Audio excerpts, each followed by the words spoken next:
Welcome to ESPN's Monday Night Baseball alongside Spencer Parody. I'm Dave Holcomb. Davey Johnson with his Washington Nationals are visiting the Atlanta Braves with National League East rivalry tonight.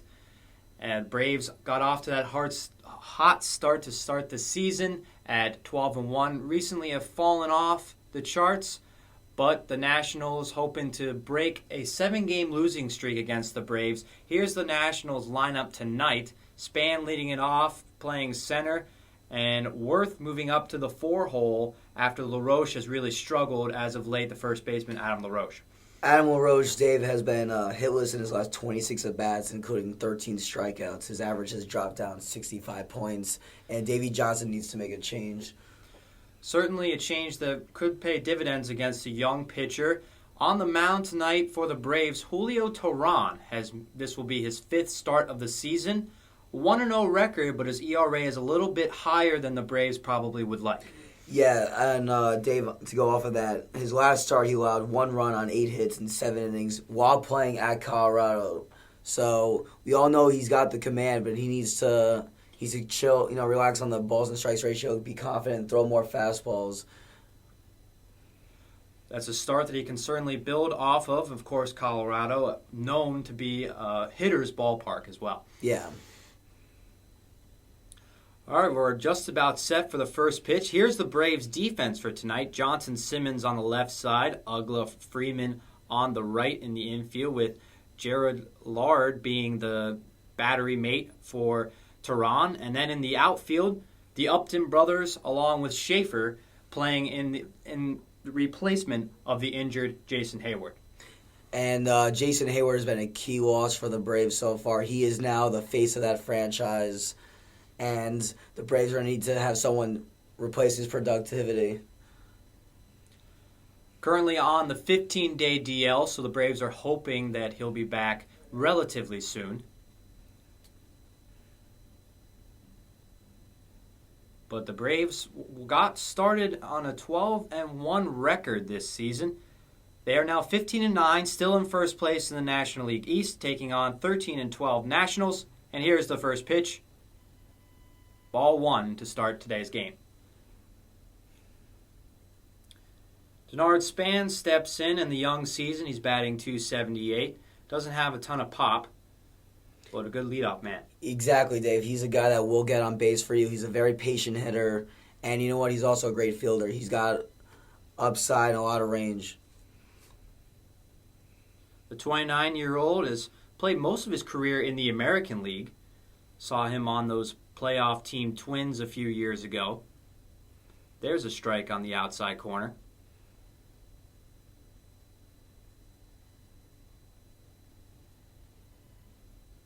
Now, we mentioned right at the top of the show, the Braves have defeated the Nationals 7 times in a row, and that's a franchise record dating back all the way to when the Nationals were the Expos. There's a ball outside. What can the Nationals do differently tonight? Is it just about getting a good start from Strasburg to get off that losing streak? You know what? Strasburg has been struggling in his last 4 starts. He's had an ERA of 4.67.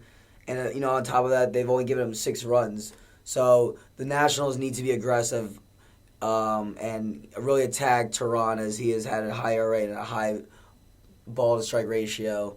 So I think the key for the Nationals is that they need to score first, and they need to score early and put pressure on the Braves to get going. It gives Strasburg that run support that they haven't given him. See, outside fastball called from Lard. The full count pitch. Hit up the middle past the diving Ugla, and Span will be on with a single.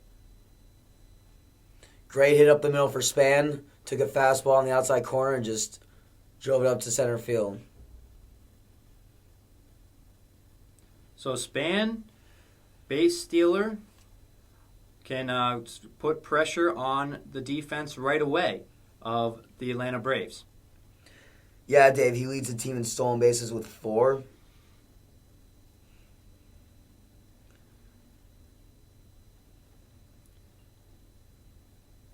And Teheran knows that, I'm sure, checking on him right away. think the key for the Nationals is to also be aggressive on the base pass. Get Denard Span going with this offense here and put pressure on the catchers, on Gerald Leard. Meanwhile, Danny Espinosa steps in, the second baseman for the Nationals. He's batting .178 so far this year. And as we will probably see throughout this game, many of the National hitters have pretty low averages besides the guy that's in the on-deck circle, Bryce Harper. Yeah, Bryce Harper hitting .360 while everyone else is below 300 average on this team. There's a swinging miss. So 0-2 count. What pitch can we expect from the young Teheran? I think Teheran is going to throw a curveball, get the young hitter Espinosa a little off balance. Quick pickoff move. And Span back in safely. And Denard Span is 4 for 5 on stolen bases.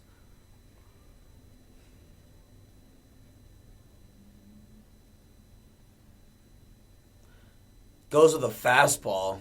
Fastball up in the zone, and he gets him to chase. That is out number one of this game. Yeah, great pitch there for Teheran. Got Espinosa off balance. He was expecting a slow curveball. Instead, got the high fastball on the outside corner and chased it.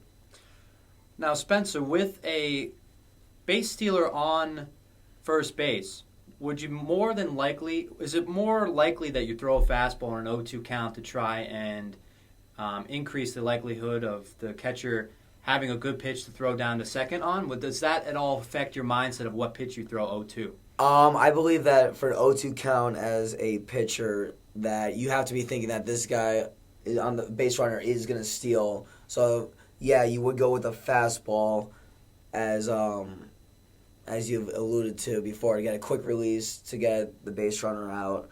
I was surprised with the call, I thought, because it's an 0-2 count.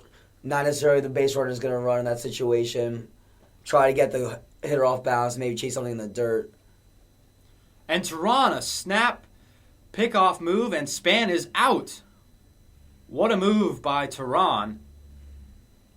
Not what you want to do with the home run hitter at the plate. No, exactly, David. You got to give Bryce Harper some runners on base, and you see him there. What a quick release by Teheran, and just Denard Span wasn't even off balance. That was a quick release, and got him. Out number 2. Here's the second pitch to Harper way outside. But Bryce Harper, as we talked about, leading this team in almost every offensive category and leading the National League in a couple categories. .360 batting average and 9 home runs in the first month of the season. Yeah, Bryce Harper has emerged into that star and that number one player that they expected him to be. Last year they used him as more as a number 2 hitter, but now this year they have more confidence in him. They're going to send him in the 3-hole, and he's really taken it to, fully has taken advantage of that opportunity.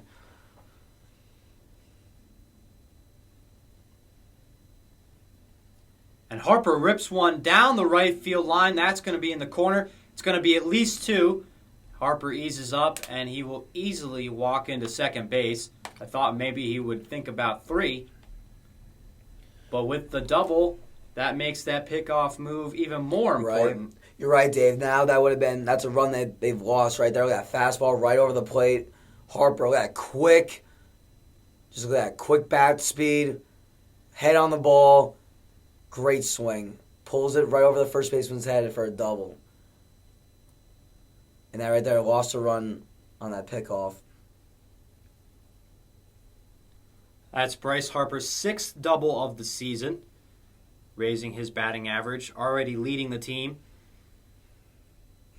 And here's Jason Worth. Somewhat, don't want to say controversial, but maybe a little bit disappointing after such a great playoffs for the Phillies a few years ago in 2008. Immediately came over to the Nationals and perhaps hasn't produced as much as many people thought. Yeah, I would agree, Dave. You know what? Jason Worth has been a great hitter, but they gave him a 5-year, $127 million contract, and he has not lived up to that contract yet. He's been injury plagued, but he's off to a hot start right now, and now he's an opportunity to bat fourth while LaRoche has been struggling to live up to that contract that they expect. He has an opportunity here for his 11th RBI on the season. Fouls off that 0-2. Another fastball on the 0-2 count. Yeah, Tehran has been really aggressive. He's going right after them right now. He's not even going with the off-speed pitches. I've not seen a couple. It's been just straight fastballs.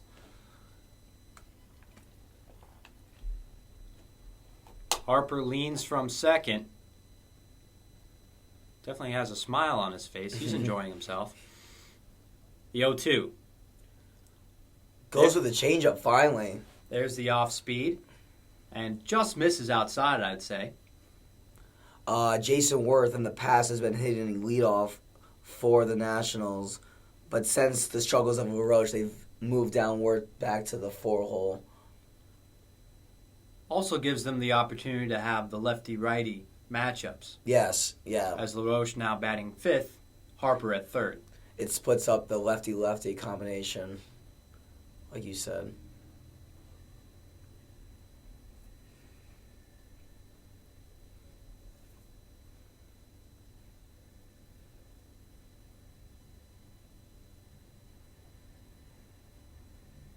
Tehran already up to 18 pitches in this inning. Here's his 19th on the 2-2 to Worth. That one's high, so we're going to see another one. You see Tehran with the 95-mile-an-hour fastball. He can bring it up to 97. We're seeing 2 hurlers tonight. Yes, sir. The best in business, Strasburg, and then you got the youngster Tehran, so I'm excited.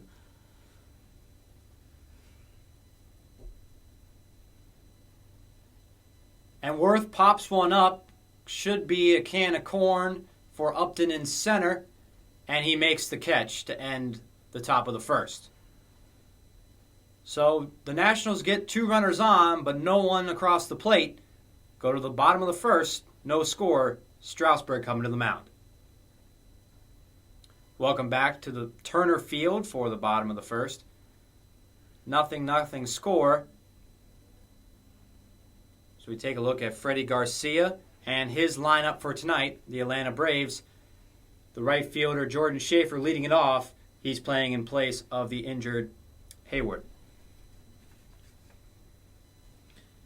And Jordan Schaefer, man, getting the opportunity. He is batting .320, and he's got 2 homers and 4 RBIs, so it's an exciting opportunity for him to see what he could do while Hayward is out on the DL. And, of course, both Justin and B.J. Upton are in this lineup. Justin Upton batting 3rd, B.J. a little bit later in the lineup, batting 7th tonight. And here is Steven Strasburg. After a controversial season last year with the innings limit, off to a little bit of a rocky start at 1-4, but his ERA is right on par with where they won at 3.16. Strikeouts to walk ratio, excellent. Basically, I think that the Nationals just want to get him more run support. Yeah, Dave, it's like we said before, they've only given him 6 runs in his last 4 starts. But another important thing is that all time here at Turner Field, Strasburg is 1-2 with an ERA 6.28. So here's Strasburg's chance to take those numbers down and be aggressive, and as well as get these hitters off balance. They got a lot of good fastball hitters on this lineup. Throw some curveballs and show that excellent splitter that he has and get them off balance. Strasburg has already faced the Braves this season. Here's Jordan Schaefer. We mentioned him playing right field, Jason Hayward's normal spot. But Strasburg on April 13th pitched against the Braves, got the loss in that game. Actually, has lost his last 3 starts. There's a strike on the 3-0. But in that start against the Braves, did not have a bad start. 6 innings, 7 strikeouts, 5 hits, and a walk.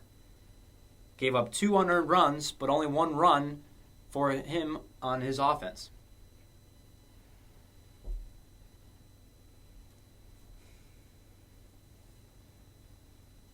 And you see here that Schaefer already first at bat of the game, and he's being patient, making Strasburg work the count. He's already thrown 5 pitches in his first at bat. The full count. And that is low and inside. Jordan Schaefer, who actually homered on his first at bat in the big leagues a few years ago, will be on first base.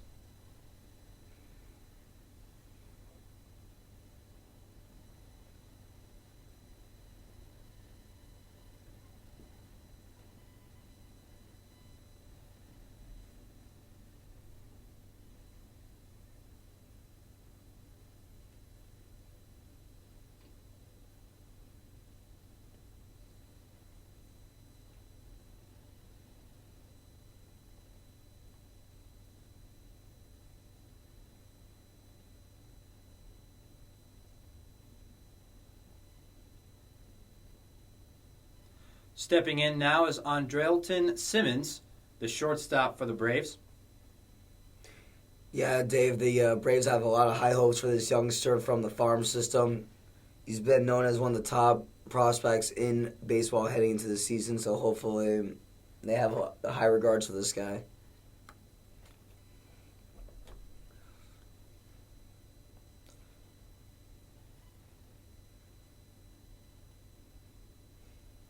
Strasburg checks Schaefer and deals. There's that 94-mile-per-hour heat.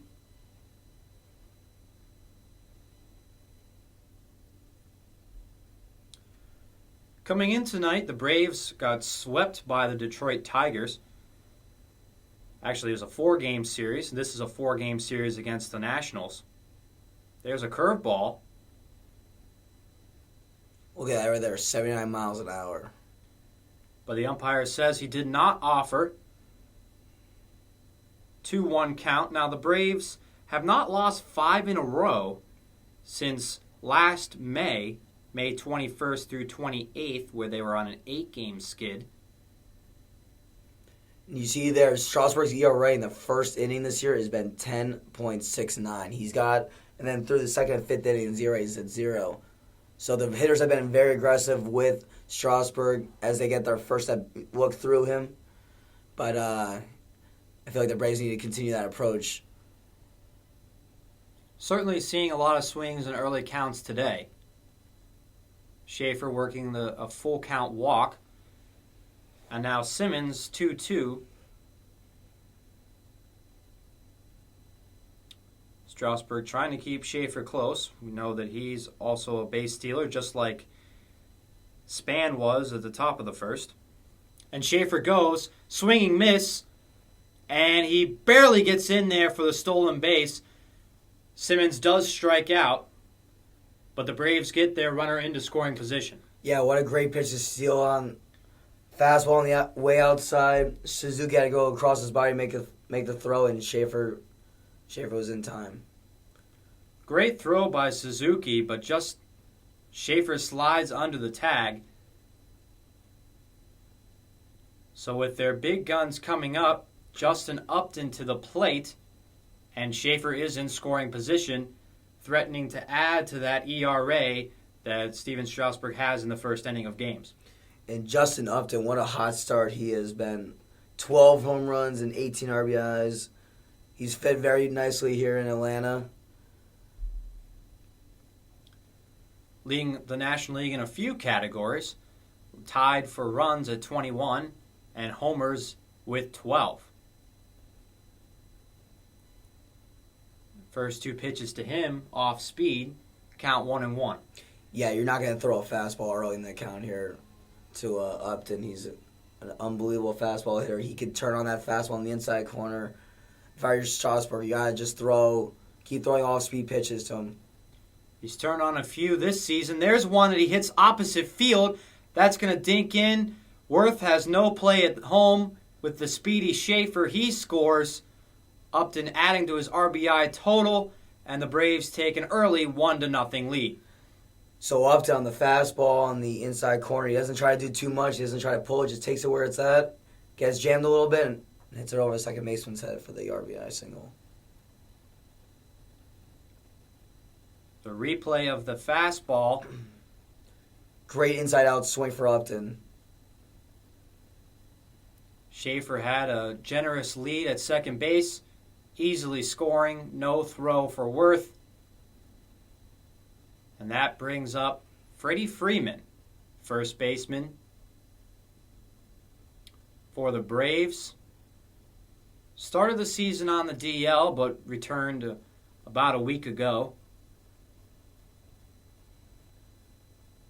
Ironically, just as Jason Hayward made his trip to the disabled list. But despite some of the injuries, the Braves still pretty comfortably in first place as of right now. Yeah, Dave, they're 2.5 games ahead of the Nationals, sitting at 15-9, as the Nationals are 13-12. So the Braves are on a little skid. These injuries have hurt them, but hopefully now with Freddie Freeman back, they could bring that production back up, take over while Hayward is on the DL. Freeman sends a line drive into left field. And a hustling Upton slides into third safely, but Freeman gets caught off first base. Harper with the smart baseball play throwing behind the runner at first base. Gonzalez does not agree, though. Yeah, Gonzalez, obviously, as we see here, he's very upset with the call. Freeman took a big enough round around first base, and Harper, what a throw he made to gun him down, and it looked like there was still going to replay. Adam LaRoche applies the tag. That is only the second out of the inning, so the Nationals not out of it yet. But what a play by Harper, and then the shortstop. Ooh, that, you know what? Right there, he was safe. I don't agree with the call. The throw was a little late.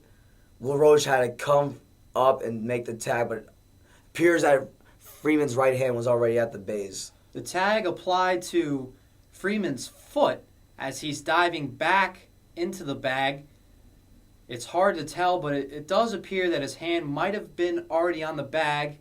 Can't really see from that angle. And one thing that we've not mentioned about that at bat, though, was that Freeman got the green light on a 3-0 count. Fastball low and away, took it to left field. Great hitting there. But a ground ball to the shortstop. Play is made, so the rally stalls. The Braves get one, though. We head to the second. 1-0 Braves. Welcome back to Turner Field. Adam LaRoche going to lead off the top of the second for the Nationals. Washington giving up more first-inning runs as they've done in many of Strasburg's starts. And LaRoche, 13 strikeouts in his last 26 at-bats, has really struggled so far in April after having an above-average season last year. Won the Silver Slugger Award last year, Dave, and he won that 3-year contract. Nationals didn't give it to him. They gave him a 2-year deal instead. And right now he's struggling. He's pressing too hard. Look on his last swing there on the fastball. As you see there, he's been laid on. He's pressing too hard. Always been a slow starter to seasons, so that's a good sign for the Nationals and LaRoche. But it's kind of always been a streaky hitter. The former Brave, who was traded from Atlanta to Pittsburgh, spent a few seasons with the Pirates. He's bounced around a few teams. Played with his brother Andy in Pittsburgh. There you go. Now the streak is over. I'm sure he's happy about that. Might not be the prettiest hit, but you're over 26. He'll take any hit you can get. First hit in his last 27 at-bats. And sometimes the old cliche, right? Try and go opposite field. Shorten up and go opposite field when you're struggling. Yeah. Yep. And, you know what? Take the pitch where it's at. Don't. You know, an inside-out swing, he got jammed, but he took it. It was a great hit. Going around the rest of the league for tonight's games. Mets and Marlins still scoreless. Twins have an early lead over the Tigers, and the Astros are visiting the Yankees. I still can't get over that the Astros are in the American League. I always think that it's interleague play when I see the Astros playing an American League team. It's very new and different to see interleague series go on every day now. You used to get the interleague series from May to June. You got 18 games for every team. And now it's the entire season. I'm still getting used to it. It's hard. Teheran quickly ahead of Ian Desmond, the shortstop for the Nationals. 0-2 count on him. I expect to see here with a fastball and 0-2 count. Teheran's been very aggressive on an 0-2 count. He's not throwing any curveballs. He's going right after them. And right on cue, the off-speed pitch in the dirt. Goes with the slider there. As soon as I say goes with the fastball, goes with the slider.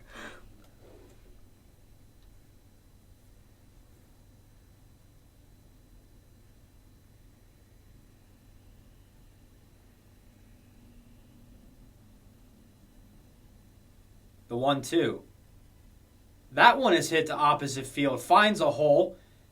And LaRoche strictly a base-to-base guy. But Desmond on with a single. 2 guys on, nobody out. Another fastball inside, and Desmond got jammed. You know what? Teheran has been throwing really well. The Nationals, though, have been able to just get these jammed hits. And they're finding the holes right now that the Braves can't do anything about.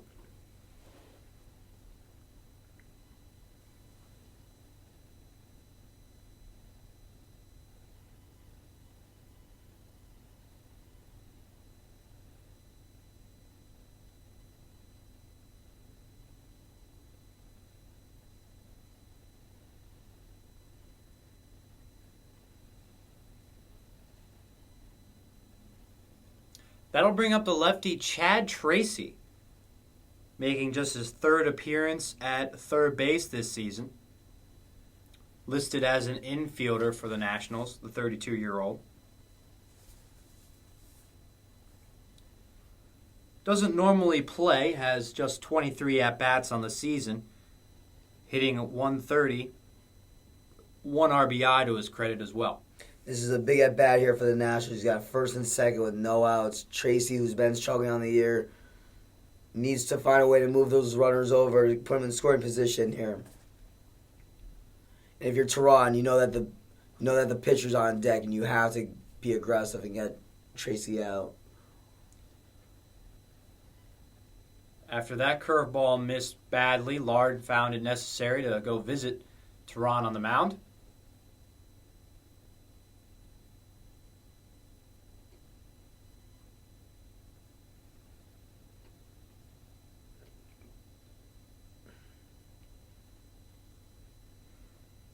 It's the first game of a 7-game homestand for the Braves to close out the month of April and begin May. So after winning just 3 of their last 10 games, started the season 12-1, an important stretch for the Atlanta Braves in the next week. Yeah, Dave, like you said, they have a 7-game homestand. You need to regain that lead and go back. Here's your chance to gain some momentum and take those wins while you're home. And you're playing good teams. You're playing the Nationals.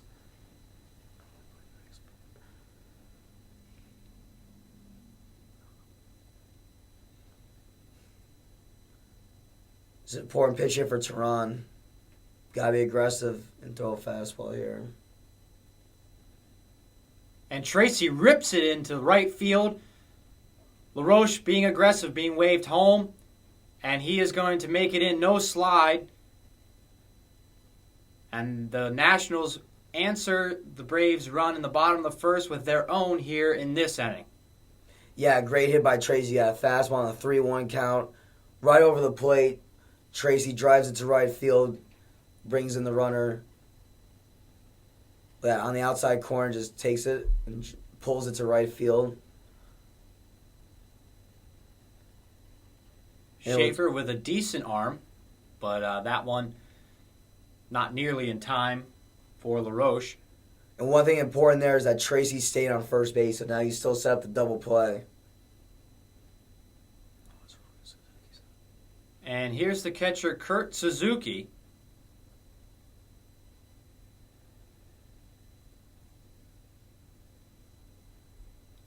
The 29-year-old has 54 at-bats on the season, splits time with the other catcher, Wilson Ramos, but has twice as many at-bats as him so far. 241 average, 6 extra base hits, and 6 RBIs.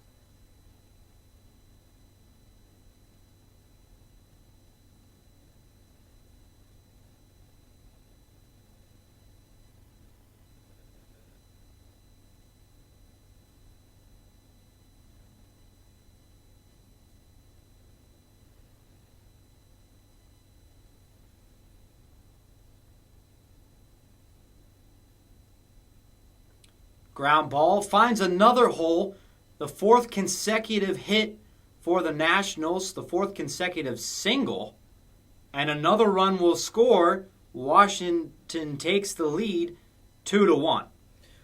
Nice job there by Suzuki. Another fastball on the inside corner and just took it to between short and third base.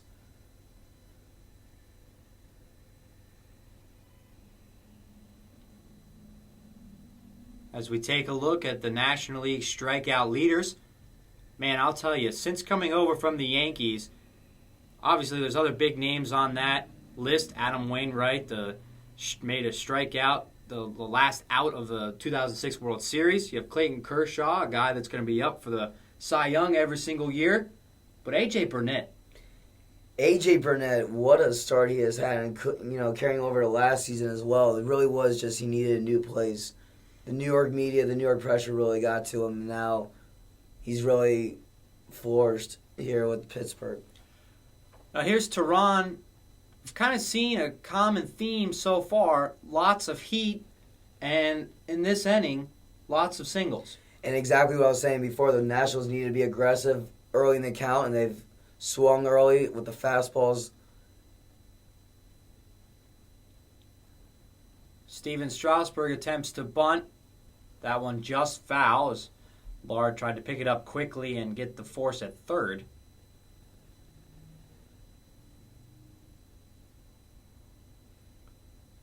Strasburg not known to be a great hitter.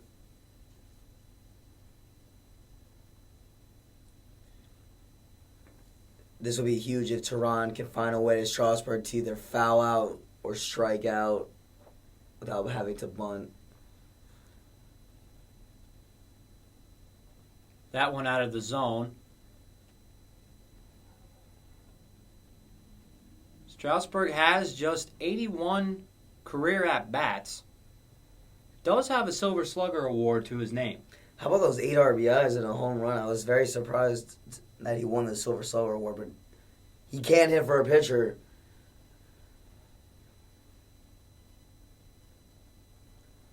He's an excellent bunter. But right there, though, Tehran did exactly what he needed to do. Find a way to get Strasburg to get in the hole. And now what do you do with the 1-2 count? Do you still bunt it? What would you do? Would you still have the bunt sign on here? You know what? It's early in the game. First and second, 1-2 count. I would still give the green light for Strasburg to bunt it. You know what? If he gets out, you still have first and second, one out at the top of the order.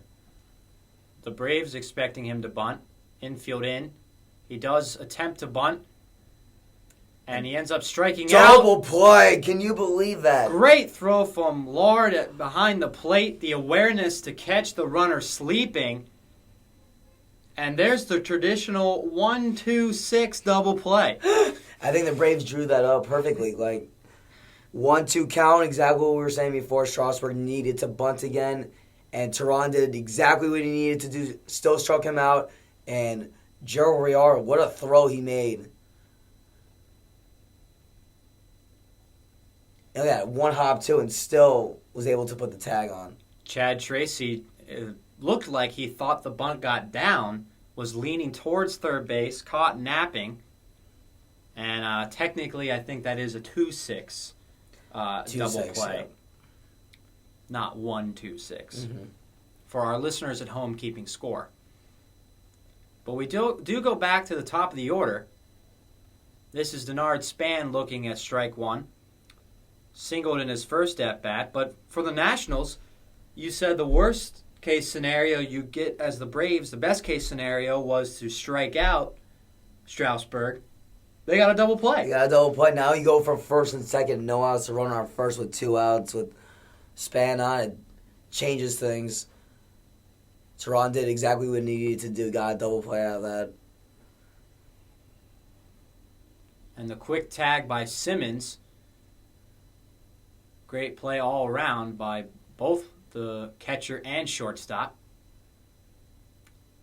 Saw the Braves make a base running mistake in the bottom of the first, and here's another one by the away team. A little sloppiness for both teams on the base paths and have cost each team runs. Span holds up on that one in the dirt.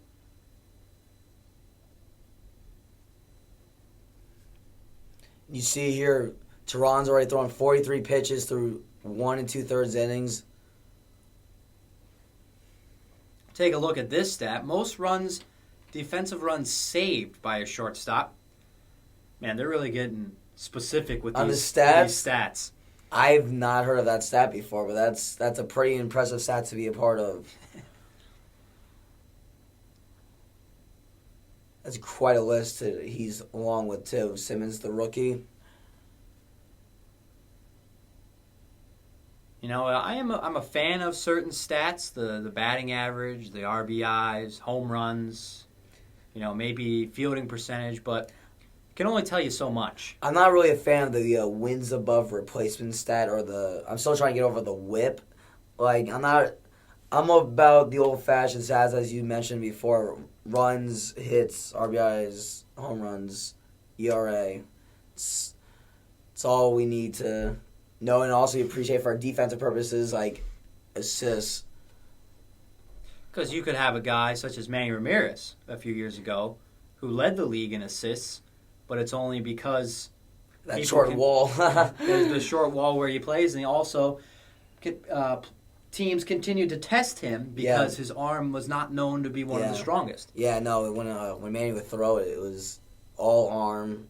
It was a short left field wall, and they always tested him. The 2-2 to Span. Another curveball. That was a good one. And Teheran gets his first strikeout of the game. We're going to go to the bottom of the second. We've seen some good action so far. 2-1 Washington. Welcome back to Turner Field. There's a couple of the other games going on tonight. We have some Twitter hashtags.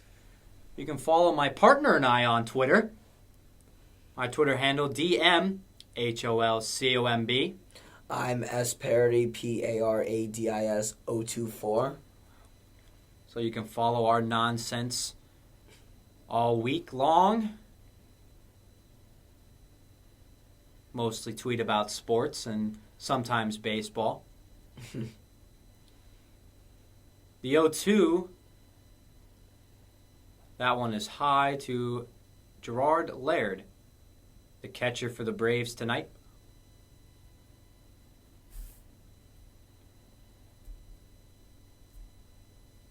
Excuse me, the second baseman, Dan Ugla, at the plate. Look at those numbers. 160 for Ugla. They expect so much out of him. He needs to get going right now. Former Marlin. I've always really seen a low average from him, but that's going to raise it up a little bit. There you go. That's a great hit there for Ugla. Fastball on the outside corner. Got the head of the barrel and just threw his hands at the ball. Great swing there for Ugla. I think it's probably a shame for him, but I think a lot of people remember him for the 2008 All-Star game late in Yankee Stadium, where he committed a couple of errors, but I believe had a home run or two in the game.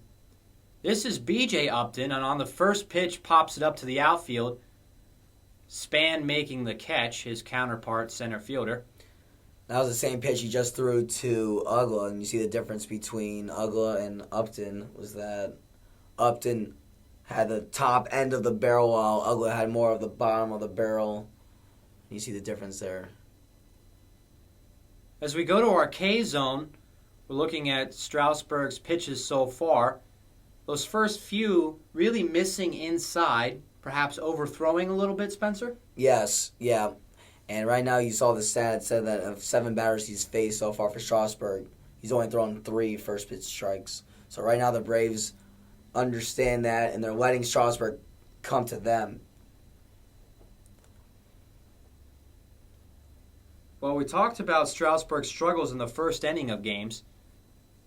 Here's the catcher, Gerard Laird. Yeah, and that ERA continues to go up. And in his last start, that was also true. Gave up 3 runs in the first against St. Louis last week, but then threw 6 scoreless innings after that. So Nationals hoping he settles down again today. Gets the ground ball, and that is going to be an out at second base. The umpire is saying Espinosa lost the ball on the transfer. He's wobbly a little bit as Ugla slid into him hard. I want to look at that replay again and see that slide by Ugla. That slide affected Espinosa as he dropped the ball on the transfer, as you mentioned. Well, there's a couple things on this play that I want to talk to you about. I want to see, it does look like it was on the transfer. What do you think? That was on the transfer. And you know what? That was a clean slide by Ugla. He was clearly trying to hold on to Espinosa, didn't want him to fall on him. And that was going to be my other question. What did you think about the slide? I thought that was a clean slide by Ugla. I don't see his spikes were aiming for his legs. He was clearly in the base pass. I think he was just trying to prevent Espinosa from falling on him when he put his hands up. Strasburg disappointed he couldn't get 2 on that play to get out of the inning. You see Espinosa is still bothered by that. He's still limping.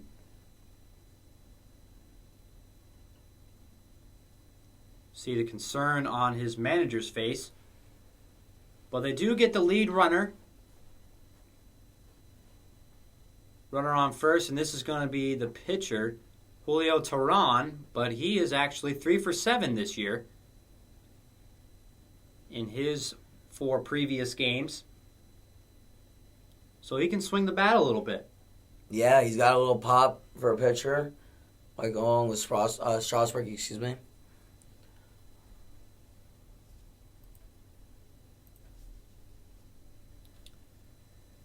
Here's that start we talked about for the Braves. 12-1, averaging over 5 runs per game, an excellent ERA, below 2.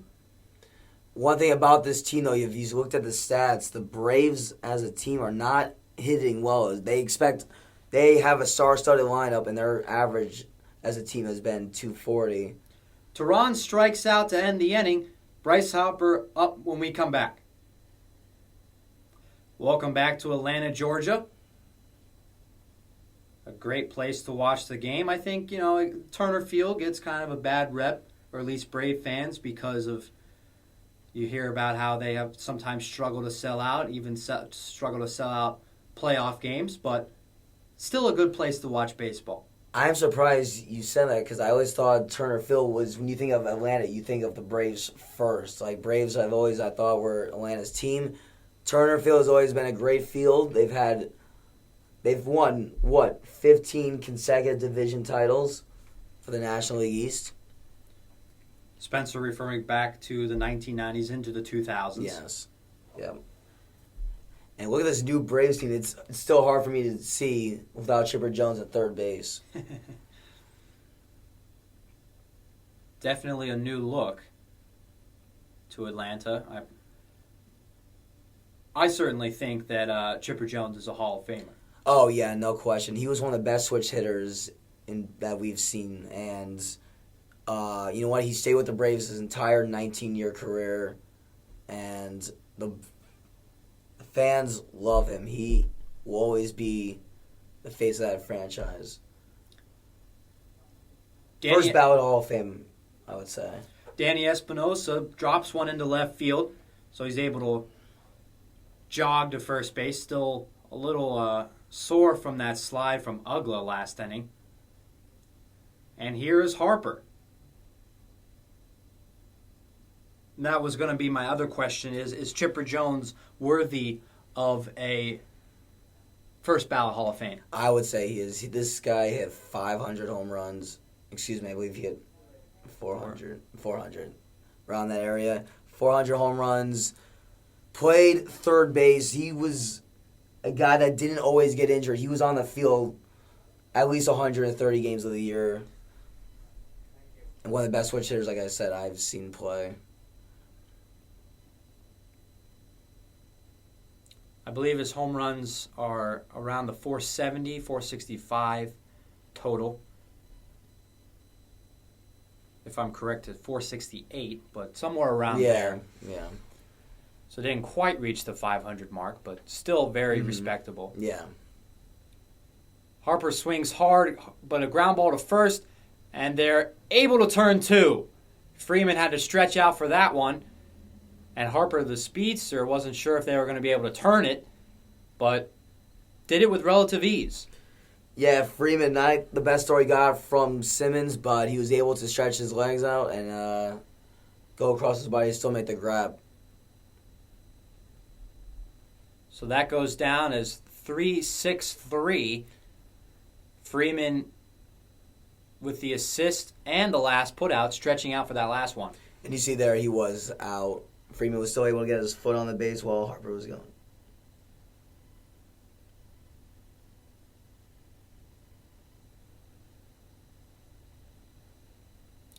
Jason Worth steps in.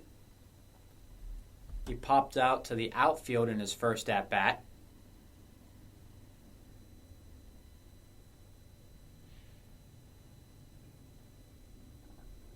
That was back in the first inning when Harper was on second base after his double.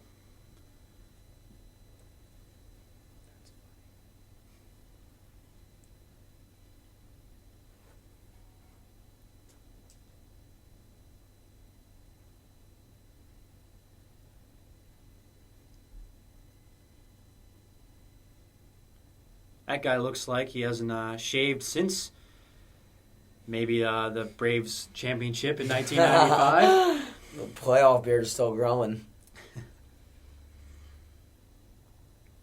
Wow, what a great pitch there by Teheran. Really got Jason Worth off balance on that fastball, low and inside. Worth could not touch that. He's got a long swing. You got to really just jam him inside with that long swing. Worth steps out, maybe thinking about it, or stepped out after that last swing. Worth has a pretty good beard of his own. Not quite as long as that fan out there. But there's a fly ball to right field. Schaefer makes the catch. So we're going to go to the bottom of the second. Nationals lead 2-1 with Justin Upton due up third. Welcome back to Atlanta. So much talk this offseason about the Upton brothers. 100 home runs for each. Earlier this year, in the bottom of the ninth, both brothers homered. One to tie the game, one to give them the lead. Back-to-back home runs a little bit later in the month. The back-to-back home runs, that's the first time brothers have hit back-to-back home runs. That's unbelievable. We've, of course, some people may remember Ken Griffey Sr. and Ken Griffey Jr. hitting back-to-back home runs, but that, of course, was a father-son. So Upton, Justin, and BJ are the first brothers. But they've been able to accomplish quite a bit in their first month in Atlanta.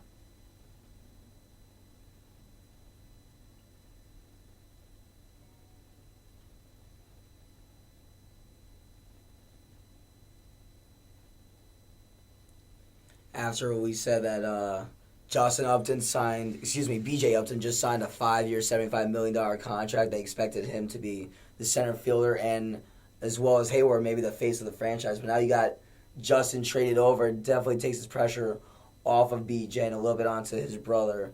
And so far, the Uptons have handled it pretty well. BJ's average has gone down a bit, but Justin has so far lived up to those expectations that they expected. When fully healthy with both Upton brothers and Jason Hayward, do the Braves have the best outfield in the National League? I believe the Braves have the best outfield in the National League. They have speed and power. They guys can all play all three positions.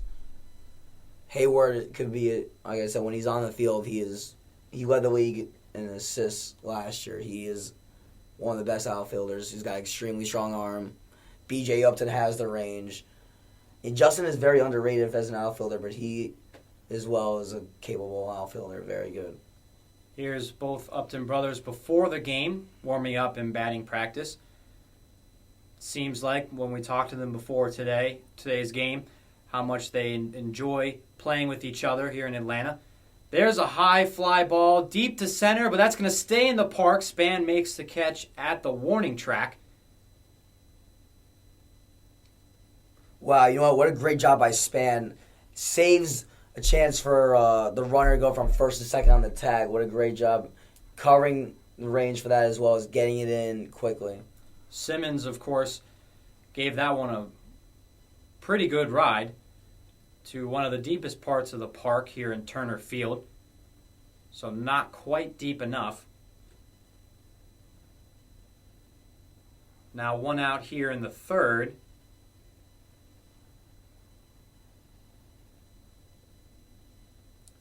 And here's Justin Upton.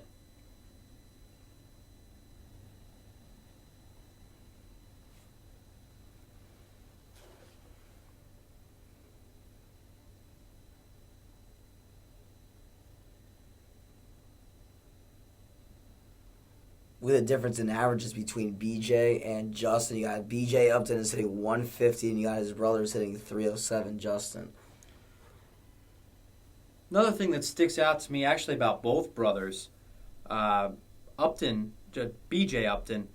8 walks on the year, even with that 151 batting average, but his brother Justin, 13 walks. That's unbelievable. There's a ground ball to third baseman. They're able to turn two. That is the Nationals. They double up Justin to end the inning. So it does not get a walk there. Strasburg gets out of trouble. We head to the fourth, 2-1 Washington.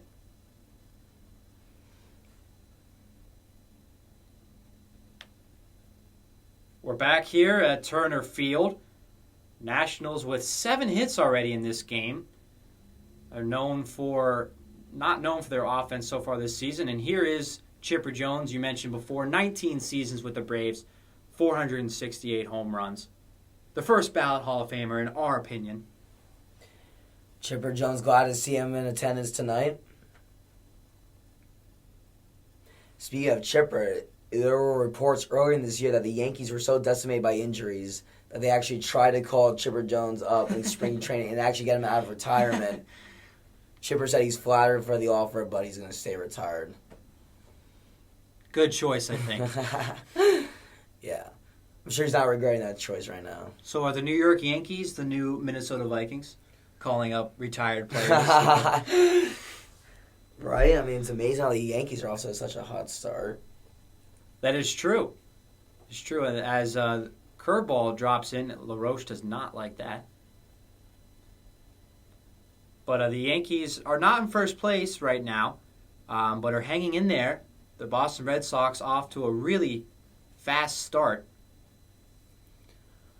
Yes, the Red Sox and the Yankees are so far the 2 surprises in the American League East as they are standing alone as the top 2 teams in the division. Everyone coming in thought that Toronto Blue Jays were the team to beat, not only in the division but as well as the American League. So far they're all to skid as they're having issues right now starting pitching. And the Red Sox and Yankees, I've been just really impressed with both teams. Yankees have had dealt with a lot of injuries heading into the season, and they've had some young guy or replacement guys such as Hafner and Wells really step in to fill that void that they've definitely needed.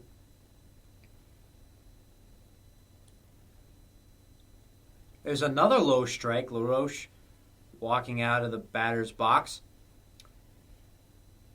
He didn't like that call there. I thought that was a strike. That's a knee-high pitch. That's a tough one to swing at, but that would take a good pitch.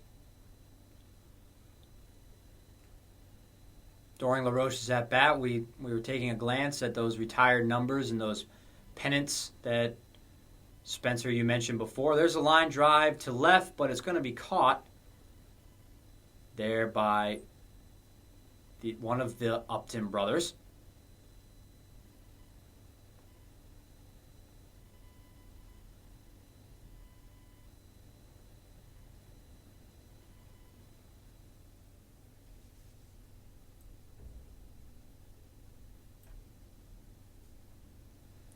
Once again, we're going to update you on games around the league. Astros out to a 5-0 lead on their fellow American League team. Still getting used to the Astros in the American League. Still getting used to it. Twins over the Tigers. And Mets and Marlins still scoreless. There's a hot ground ball past the shortstop. And Ian Desmond, the second baseman, is going to be on first with a 1-out single. Desmond, that's his second hit tonight. And another fastball inside and just took it to left field. Great job hitting there for the shortstop, Desmond.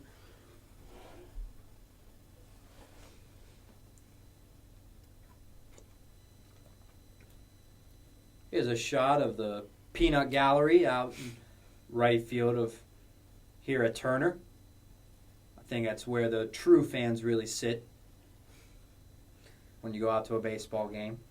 Of all my years I've gone to games, I've always somehow ended up sitting in right field bleacher seats. You know, that's why character people are, you know, not a bad spot to get to watch a game. No, not bad at all.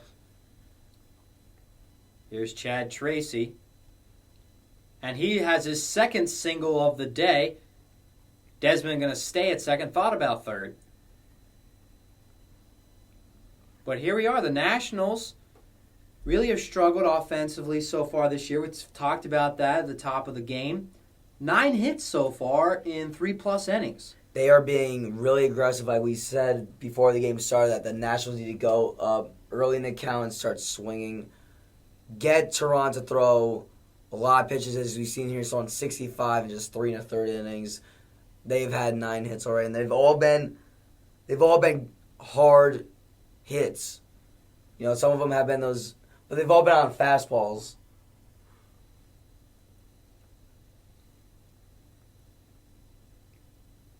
I believe there's been one extra base hit in this game. It's been all singles except for Harper's double. I believe you're right, yes, and not much sacrificing or moving the runner over either, just old-fashioned stringing some hits together for the Nationals so far. Taking one base at a time.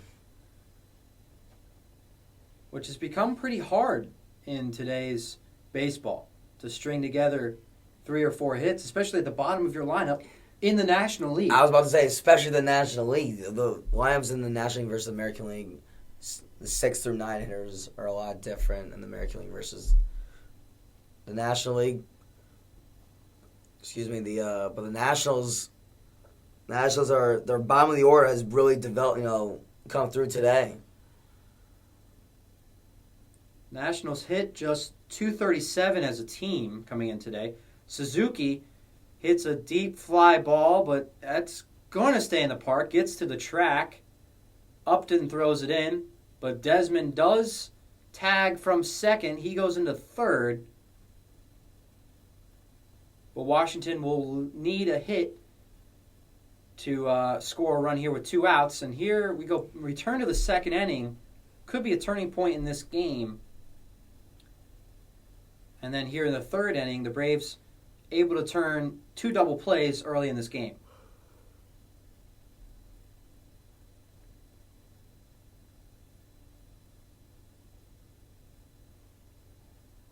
And that .237 average for Washington, I mentioned, 13th in the National League out of 15 teams.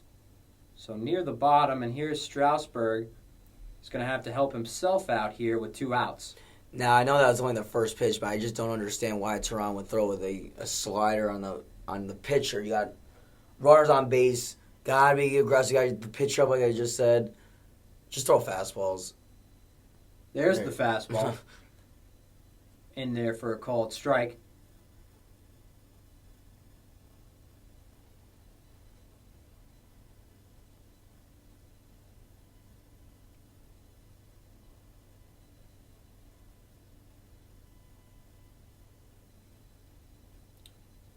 Again, Strasburg takes, and now he's in the hole.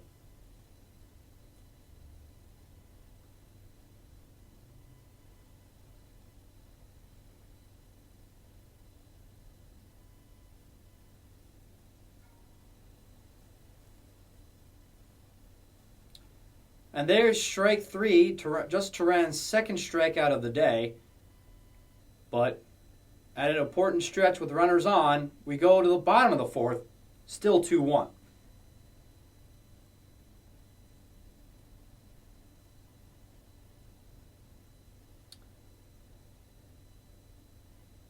Monday Night Baseball, presented by ESPN. I'm Dave Holcomb alongside Spencer Parody. There's Steven Strasburg's career numbers, 22-14 all time. No innings limit for him this year. Now, he has been off to a little bit of a slow start in the win column. But what did you expect from him before the season, Spencer? And what do you expect from him going forward the rest of the year with no pitch count limit, innings limit? He's free to go. I think it's going to be like the sky's the limit. Let him go. We finally get to see Strasburg now the full season. Now he doesn't have to worry about the innings. I expect him to get... This Nationals team is expected to do, compete in the National League for the pennant. I want to see Strasburg. I think he can get 16 wins for them. And you know what? He's off to a slow start right now. The season's still very much young. I expect him for his team to back him up on the run support. Right now they've helped him out a little bit. And as we've seen as this game is going on, he gets stronger as the innings keep going. So I think he's not worried about the innings limit. I think he's finally excited to just go out and just show what he's got. Working quickly here in the fourth, he has had some wild throws in this game. That based on the speed, looked like it was supposed to be a curveball and didn't curve. Early in the at-bat, he overthrew on a fastball that tailed inside to the lefty. And this batter gets away from him.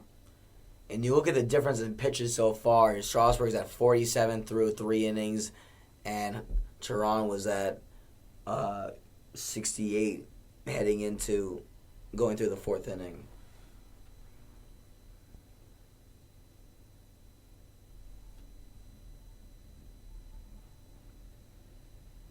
The Astros as a team make less money than A-Rod. Take a look at the active wins list. Andy Pettitte still active, despite, I think, every season he threatens to retire. 2 Yankees on that list, with Sabathia being 4th. How do you feel about Roy Halladay so far this season? He's in this same division as these two teams. Chris Johnson at the plate, swinging foul that first pitch. Halladay has really struggled so far this year. Do you think he's completely healthy? No, I believe that there's something wrong with Halladay, and he's not being maybe completely honest, but he's definitely, his shoulder, I believe, has been bothering him cutting from spring training, and that's definitely affected his performance. And you know what? Not just him on the team has been struggling, though. It's also been Lee and Hamels. Hamels just signed a 6-year, $140 million extension, and he is so far struggling. You know what? Look at that. Chris Johnson just walked away. He knew it once it was thrown. Beautiful curveball from Strasburg there for strike 3. Not many strikeouts in this game for either pitcher, but beautiful pitch right here.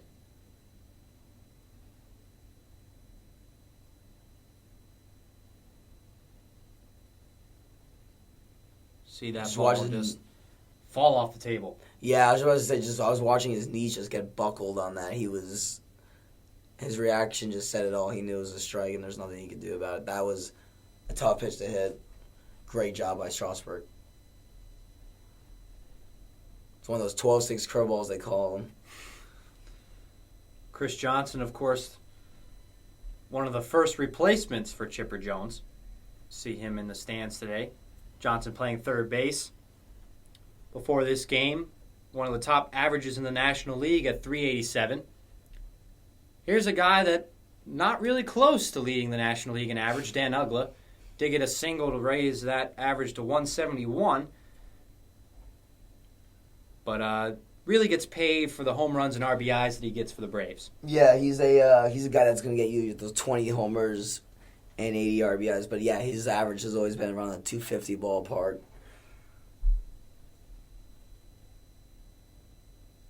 And he's got that unorthodox stance, but he's got such a quick bat, as you see there, base it to left field, high fast.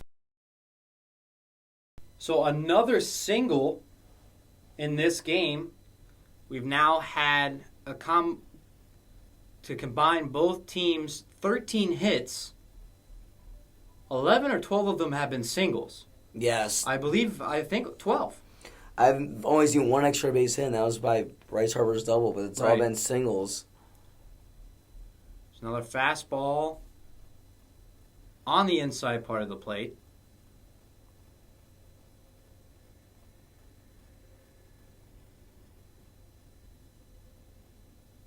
Mixing it up there with the curveball. Now, B.J. Upton is one of those hitters that you would have to throw a bunch of curveballs to. He's a good fastball hitter, but he always does struggle in the pass on those slow curve.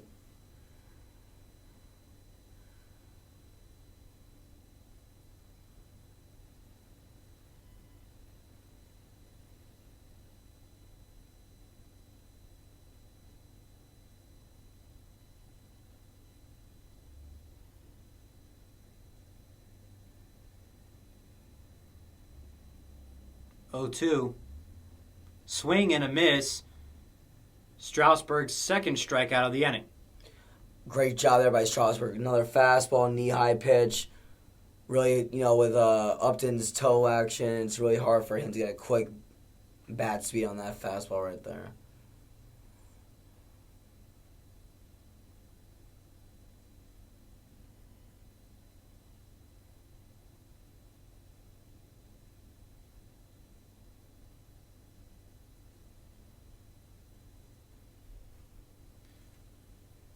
So here's the catcher, Jared Lard.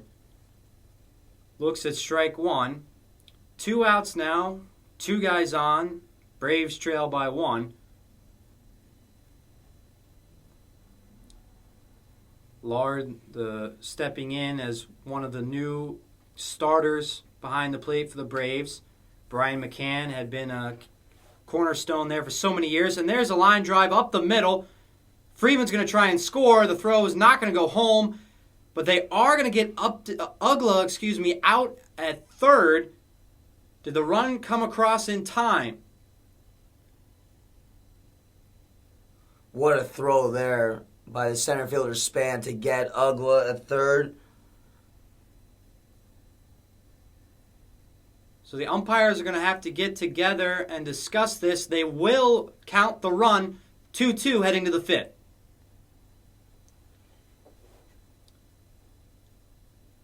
Welcome back to Turner Field. Here's a replay of that last play. So close, Spencer, in seeing did Freeman cross before the tag was applied to Ugla for the last out of the inning.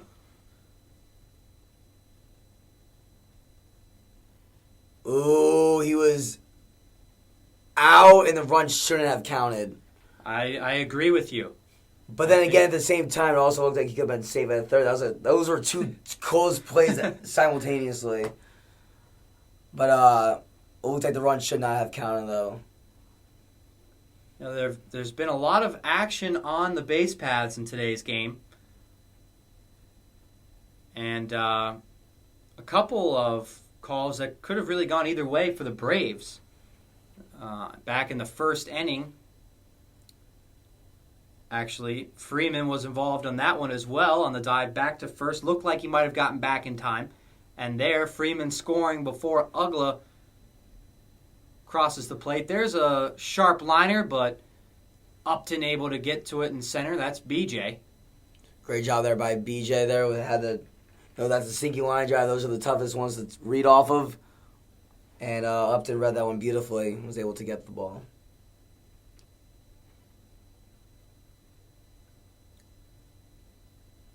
So the Braves looked like just returning one more time to, as we look at BJ's great catch, returning to the last half inning, the Braves were lucky to get the call so that the run counted, but as you said, could have very easily been safe and the inning continued. Yeah, yep. So you know what? The Nationals could take that as also a blessing that the guy was out, but you know what? You can take the run. Danny Espinosa grounds out to Ugla at second. Espinosa and Ugla met each other earlier in this game with Ugla's slide. I want to go over something that Espinosa actually said before this series started yesterday. In so many words, the middle infielder for the Nationals said that despite the two teams' records, he still thinks Washington is better than Atlanta. You know what? We just gotta let the games decide. This is a new rivalry here in the American League East. It used to be like the Braves and the Phillies, or the Phillies and the Mets, but now it's really become the Nationals and the Braves. So it adds a little fuel to the fire. But let's see, the Nationals, they think they're the better team, then let's show that they are better. Harper's aggressively swinging at that one. Lucky that one gets out of play. And it didn't look like Ugla's slide earlier in the game had any intention to hurt, but perhaps Ugla heard about Espinosa's comments. You never know. You never know. They could be correlated. It didn't look like it was intentional, but baseball, man, stuff like that happens. Always want to encourage aggressive base running and aggressive, hard-fought baseball, so I liked the slide from Ugla personally. There's a nice curveball from Teheran. Great location there for Teheran. Inside, right about the waist. You really got to give like a nice uppercut swing for Harper really to hit that.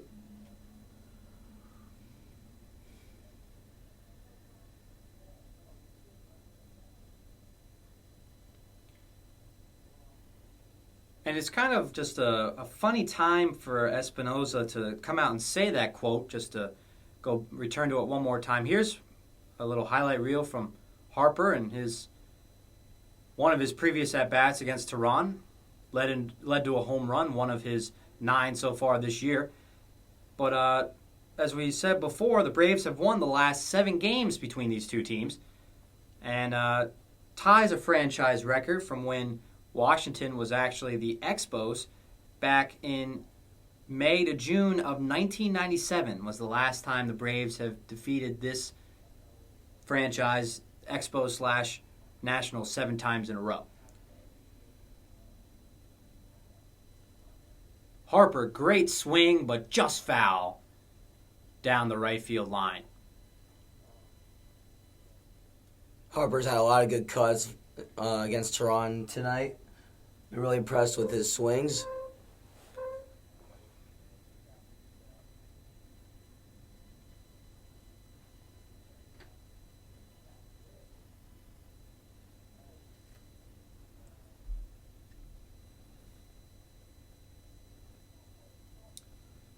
And on that one, Harper pops it up in the infield, and the shortstop Simmons makes the catch.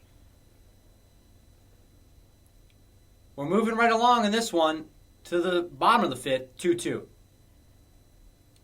Welcome back to Turner Field. We mentioned the Phillies, another rival in the National League East. Here's what John Buck is doing for the New York Mets, a team that no one really expected to do anything this year. He has a 2-run homer tonight. What a surprise he's been so far for the Mets. He's given them an extra burst to their lineup, and good for him. He's 38 years old, and guy still has some game left. And that's a tough ballpark, too, to hit home runs in a Citi Field, so that's even more credit goes to him. Citi Field, really the complete opposite of the new Yankee Stadium, which many people have nicknamed the Sandbox. Yeah, right. They're complete. It's amazing how you build 2 new stadiums in the same city, and they are complete opposites. You have one, like you said, it's a sandbox, and you have one that's nearly impossible to hit home runs in. They've Citi Field been around just about 5 years. They've already moved the fences in once. As Jordan Shaford walks. So there's going to be 2 runners on here, and there's going to be a quick visit to the mound by pitching coach Steve McKetty. Just want to tell Strasburg just to stick to the game plan here. Be aggressive. This is the bottom part of the lineup here. Just keep, gotta be aggressive. You see the pitcher's up. Go after him. Hopefully Strasburg gets some revenge after what happened to him in this situation with the pitcher, with Teheran. And hopefully that he can get a strikeout and get the old 2-6. 2-6 double play. Referring back to earlier in the game when the Nationals were threatening. Nobody out, runners on first and second, exactly the same situation, and Strasburg actually ended up striking out, and the throw out to second base was a double play. But Teheran on second base to start out this inning, adding to his young hitting career. And he has less than 10 at-bats, has 4 hits in his major league career. And Strasburg getting to the heart of the order here with Simmons and then Justin Upton on deck. Here's Simmons, a fly ball, Harper running in hard, and he makes the catch. Out number 1. What a great job there by Harper to come back from deep outfield to be able to chase down that ball. Made a great sliding catch, and on top of that, runner second could not even tag up to third. So great job there by Harper. I tell you, as much as Harper is a great hitter, he is still underrated as a fielder. He is going to be that foundation and cornerstone for that outfield for many years to come. Oh, what do you feel is his best outfield position? Last year they experimented him in center, right. Tonight he's in left. Where does he belong? You know what? I've always said I look at Harper as a center fielder. I feel like for what they expect him to be, you put them at the centerpiece of that outfield, which is center field. But Denard Span gives them more range, and Harper does have a very good arm, so I'm actually surprised that they don't put him in right field. I feel like they should use his arm as a strength. Justin Upton has the longest home run in major leagues this year. I would put him as a right fielder, but Span is their best option at center field. Going back to Harper. Harper, yes. Harper. Yes.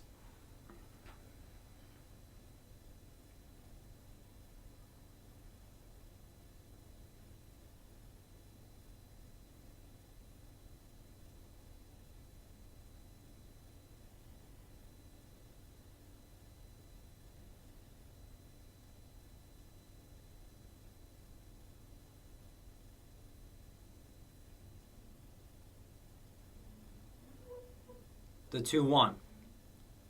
Curveball out of the zone.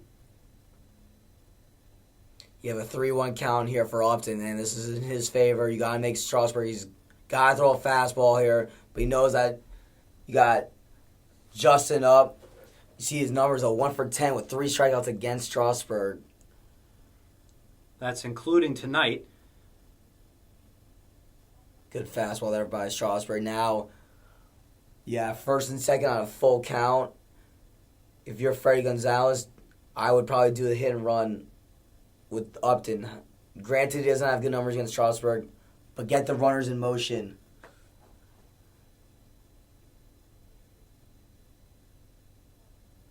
Runners do not go, and maybe it's a good thing because Upton swings and misses. Strike 3. Strasburg's 5th strikeout of the night. Now, 2 outs in the inning. What pitcher Strasburg just kept attacking, went inside on the fastball against Upton. Really mixing it up there. 2 pitches on the outside part of the plate that missed, but then went back inside for the last strike. went back to his bread and butter fastball right in the inside corner, realized that Upton's not going to chase those curveballs, tacked him. And very quickly, he's ahead of the next batter, Freddie Freeman, 0-1. Good block from Suzuki keeps it in front of him, and the runners are not able to advance.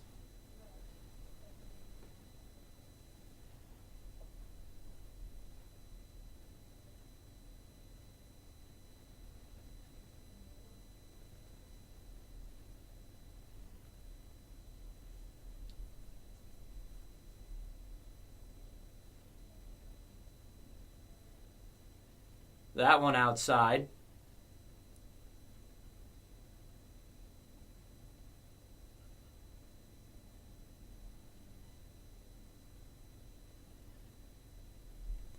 And I was just about to say, we can definitely tell in that replay that Strasburg seems to be very deliberate in this last inning on the mound. Maybe a little bit slower in between pitches. See him shaking on his arm a little bit. What's that about? You know what? I think Strasburg is just trying to get these hitters a little off balance, let them wait a little bit. And a line drive to the third baseman. Tracy makes the catch, robs Freeman. Strasburg out of another jam. I'm just going to get this chart. Welcome back to Turner Field.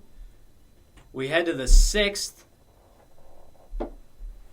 Game tied 2-2 between these two rivals in the National League East. Seen a really good pitching matchup between two young pitchers. But we've certainly seen a lot of offense, plenty of hits in this game, mostly singles. Yes, Dave. There's been only one extra base hit in this game. It's still been Bryce Harper in the second inning. And it's been the one extra base hit. A lot of sloppy base running, too, that has really hurt both teams. A little aggressive when they make their turns around the bases have hurt them. Jason Hayward starting off the inning, an aggressive swing, but misses that one. Both pitchers at about 80 pitches through 5 innings.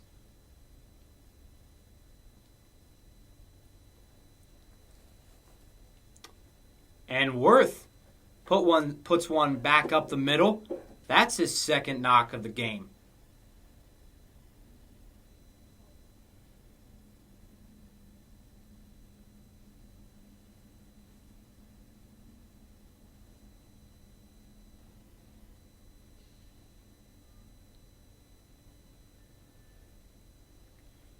As we show you a couple other games that are going on tonight. Mets ahead of the Marlins 2-1. And then in the American League, the Astros are just pounding the Yankees 9-zip. And in the AL Central, the Twins ahead of the Tigers 3-1. Here's Adam LaRoche. He did not go on that swing.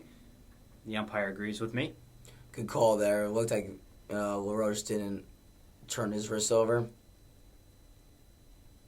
Now, coming into tonight's game, 0 for his last 26 was LaRoche, but singled in the the top of the second to end that streak.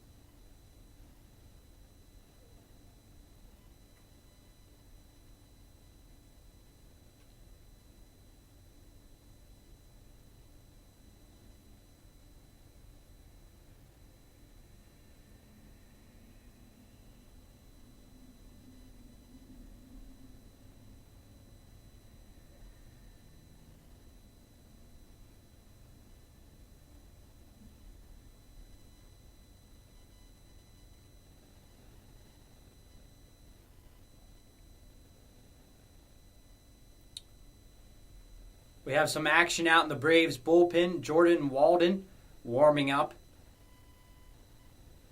as Tehran approaches 90 pitches. Tehran got through 6 innings in his other start against Washington on April 12th. That's ball 4, so LaRoche to first. Nationals threatening again here in the 6th. Now, if you're Freddie Gonzalez, I feel like you should start getting the bullpen warmed up. As you see here, Tehran has 87 pitches, so he still has some leeway, but I believe there's been a base runner reached in each of the 6 innings. And a quick visit from the pitching coach of the Braves, Roger McDowell, is out there to calm his young pitcher down, perhaps give the bullpen a little bit more time to warm up.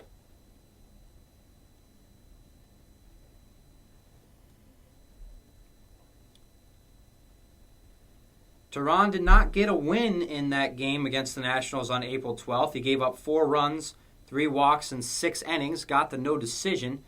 The Braves did win that game, and the Braves swept the Nationals in that series. Outscored them 18-5.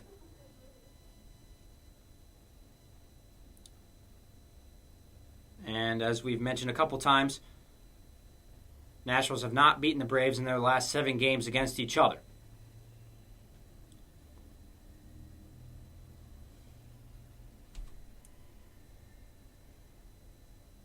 Nationals try and prove to people that they are not just a fluke last year, that they are a real deal, that they are here to make a serious run for the pennant. Here's Ian Desmond. 2 hits on the night. Now, Spencer, at this point in the game, runners on first and second, nobody out, tie ball game. Do you sacrifice here with Desmond? You know what? I wouldn't. You have your number 6 hitter in the lineup. Let him get a few swings, and he's 2 for 2 today. He's looked good. Let the guy swing. Chad Tracy on deck has also had a couple hits today. There's a foul ball straight into Lard's mask. That did not look good. Now, he's had a good game tonight for the Braves, too. Threw out a runner at second base. And that one just straight back. And even though you're wearing the mask, that does not feel good. No. You know what? Those catcher's pads, actually, they really don't cover as much as it looks like, especially on your shoulders. Ooh. You don't have that much padding.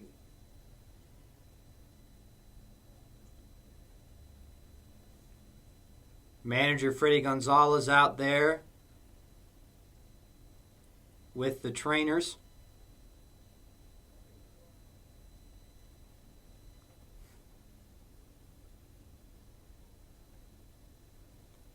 And Lard appears to be fine. I'd imagine a guy that's playing well tonight. He's only had 25 at-bats on the season coming into today's game. Evan Gattis has gotten most of the at-bats at the catcher position. So Lard does not want to come out of this game. No, you know what? And Gattis, what a surprise he has been for the Braves.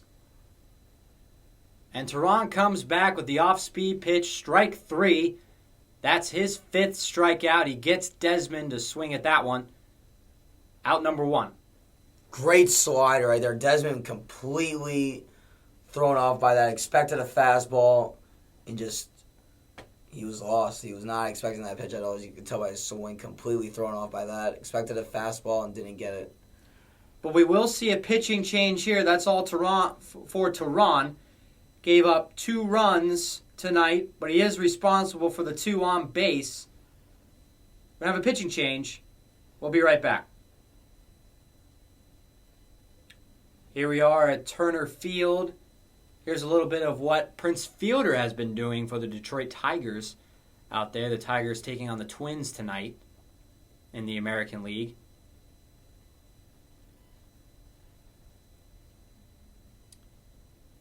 And into the game for the Braves on the mound, Jordan Walden, number 52, his 10th game of the season.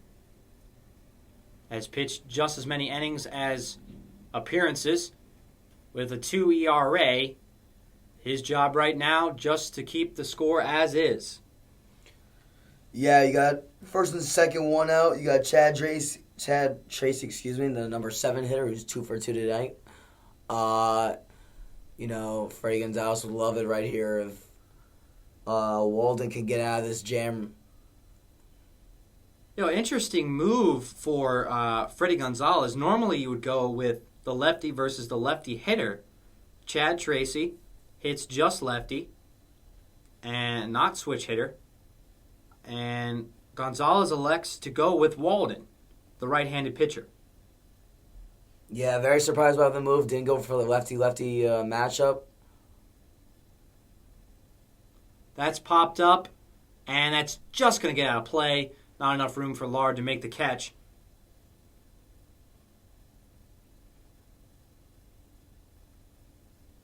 Actually, it looked like Chipper Jones might make the catch out there. He knows how to do it. He caught a few pop-ups in his day.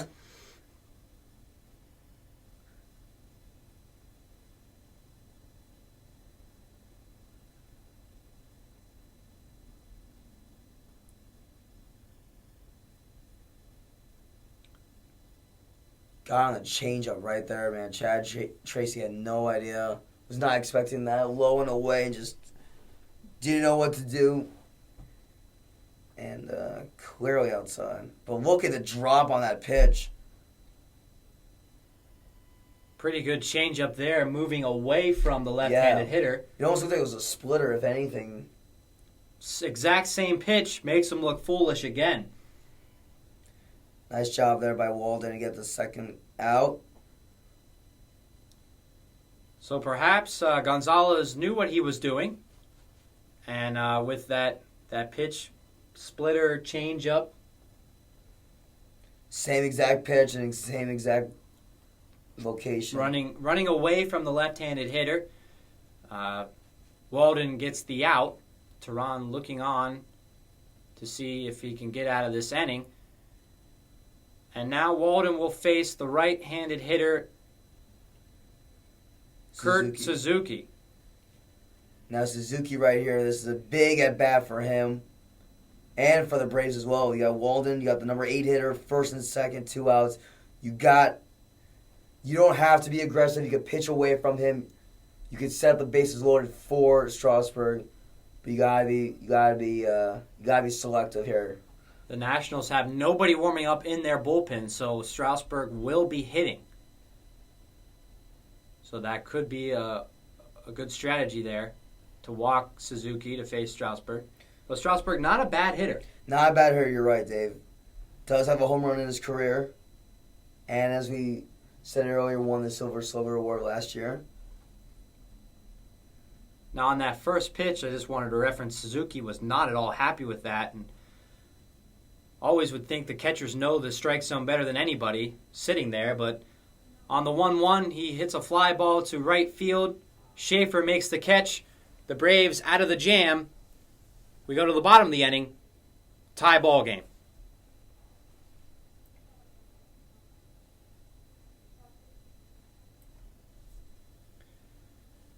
We're back here in Turner Field, 2-2. Two National League East rivals. And the Braves' leadoff man has reached in all 5 innings so far in this game. Off of Steven Strasburg. Chris Johnson going to try and make it 6 in a row. How about both teams combined with 16 hits already through 6 innings? Or through 5 innings? Lots of hits in this game. Not a lot of runs. Some base running blunders has contributed to that. And also some good timely pitching when necessary. Some key strikeouts. Both starters had at least 5 Ks. Teran out of the game. He will get a no decision. He pitched 5 1/3. As many hits as the Nationals had, 10 hits off of that man, or off of Teran, he was still able to get out of trouble. He only gave up 2 runs. Every time he was in a jam, he got the double play that was needed. So Freddie Gonzalez should be very pleased with his pitcher's performance. And Strasburg adds to his K total. That's number 6.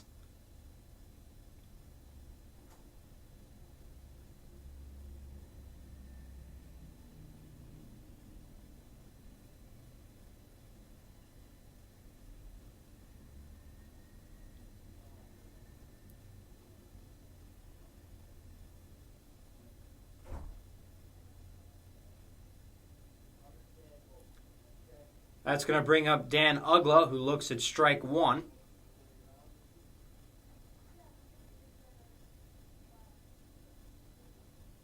Ugla, one of several players in this game who's just kind of been struggling, at least batting average wise, but has had a good game tonight.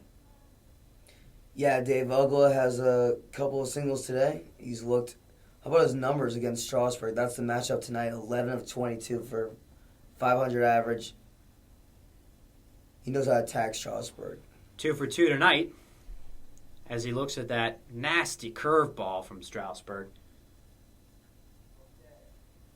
I expect here to throw another curveball at Ugla. That is a curveball, but that one in the dirt.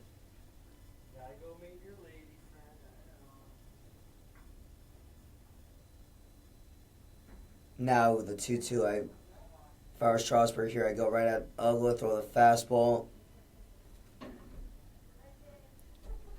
I always thought the most effective pitch after a curveball in the dirt was a fastball right at the eyes. Yep. What a pitch right there. That's going to be strikeout number 2 of the inning, 7 of tonight. And like you mentioned before, Spencer, Strasburg just getting stronger as the game goes. Yes, yep. He's figured out these hitters now one time around, knows where their strengths and weaknesses are, and he's really exploited it. He's only given up 6 hits, has 7 strikeouts right now. Has been a little wild tonight, as our K-zone would indicate. But in his 5 2/3, just 6 hits. What's hurt him is there the 4 walks. 4 walks, a little unusual for Strasburg. Came into tonight with 28 strikeouts and just 8 walks. So normally he's much higher than a 2-to-1 ratio, strikeout to walk, which is about where he is right now tonight.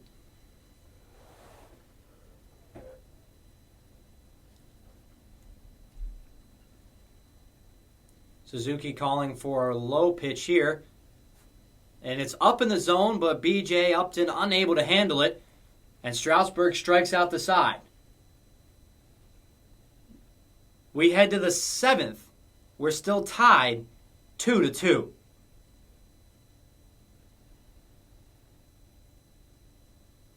Monday Night Baseball on ESPN. I'm Dave Holcomb alongside Spencer Parody.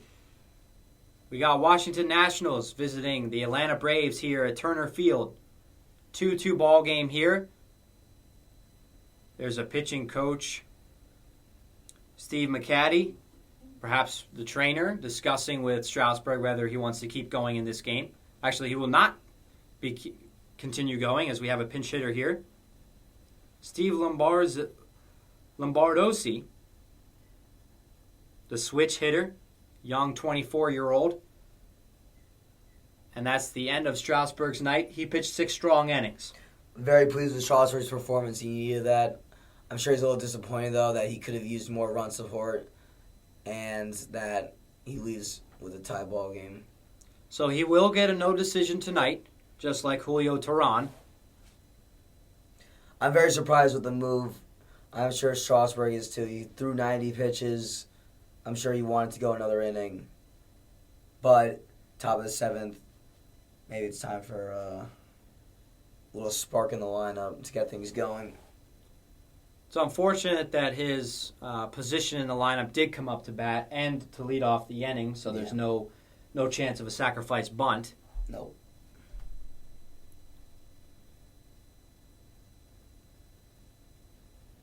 But Lombardosi doesn't do much with his chance to hit. Strikes out there. Jordan Walden's still on the mound for the Braves. And Strasburg, despite a good, pretty solid start, looked somewhat frustrated during this game. Yes, Dave. He's throwing a few wild pitches, and you saw there on the highlight, he was shaking his right arm a little bit. Maybe it's a little precautionary thing, but Strasburg, even though he had 7 strikeouts, he also did have his moments where he was erratic. But at the end of the day, you got to be pleased with the results. I mean, I know he's definitely bummed about not pitching into the 7th. After losing his last 4 starts, we mentioned that before in this game, are you happy with the no decision if you're on the Washington National staff? Yes, you gotta be happy with his results. You know, he gave up 2 runs, and his team didn't really help him get some runs as well. But at the end of the day, though, it's still tied. And he's not leaving with the loss, so he pitched really well. He got into trouble when he got out of it. So Davey Johnson must be pleased with the results. Both pitchers did well. It wasn't flashy from both sides, but they were able to get out of trouble, and they had only allowed 2 runs each. Meanwhile, Denard Span at the plate looked at that last inside pitch as a strike. 1-2. Tyler Clippard looks like he's going to come into the game in the next inning for the Nationals. Span fights off that one to stay alive.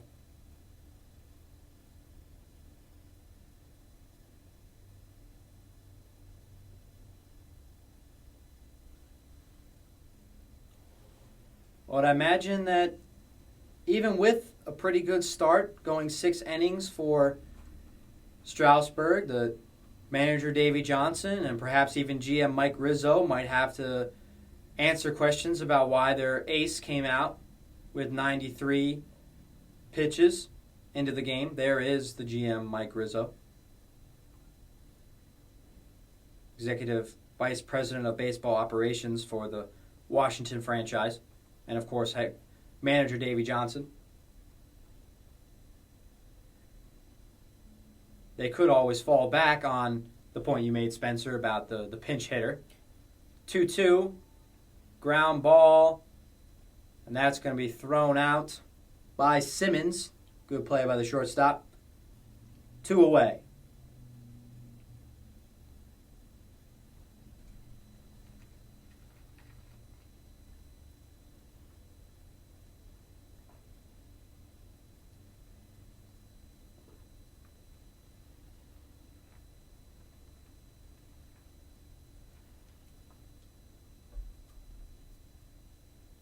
Going back to another rival from this division, the Mets. Matt Harvey, off to a great start this season. Look what he's done tonight, Spencer. Matt Harvey, a local kid from my area. I seen him actually pitch against my school. Guy is unbelievable pitcher. Drafted out of high school in the 3rd round. Decided, you know what, I'm going to go play baseball in college. Played in North Carolina for 2 years. Just got better every year, gets stronger. 7th pick in the 1st round by the Mets, and you know what?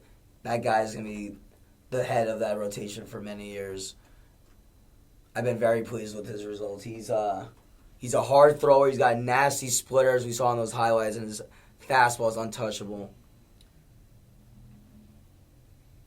Danny Espinosa up at the plate, and maybe the Mets knew what they were doing when they let the knuckleballer go up north to Canada.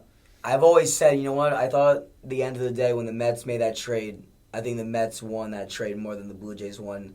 R.A. Dickey is 39. He's going into a home run hitting ballpark such as Toronto. You got the American League, and American League East, nonetheless. East, exactly. And you got those are all home run hitting ballparks as well. They know how to hit the knuckleball, and that I was worried about Dickey. Now at the end, and the Mets got a young Travis Denard, who's one of the best prospects in baseball that they could save, while John Buck is having a great year, as we alluded earlier. Walden makes the last strikeout on Espinosa. We head to the top of the 8th. Still tied.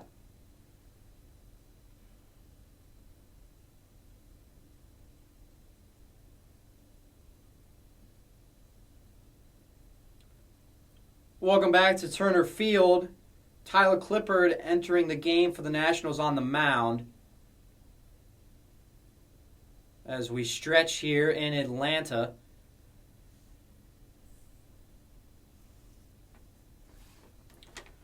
Clippard, one of the better pitchers out of the bullpen for Washington. 28-year-old, 6'3", 200 pounds. He's been in 10 games this season, pitched 9 1/3 innings, 1-0, and has a pretty high K per 9 average at 7.71.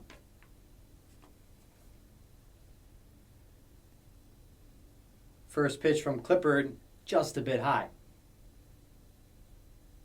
This guy Clippard here is a hard thrower. Has a pretty consistent fastball in the 94 area.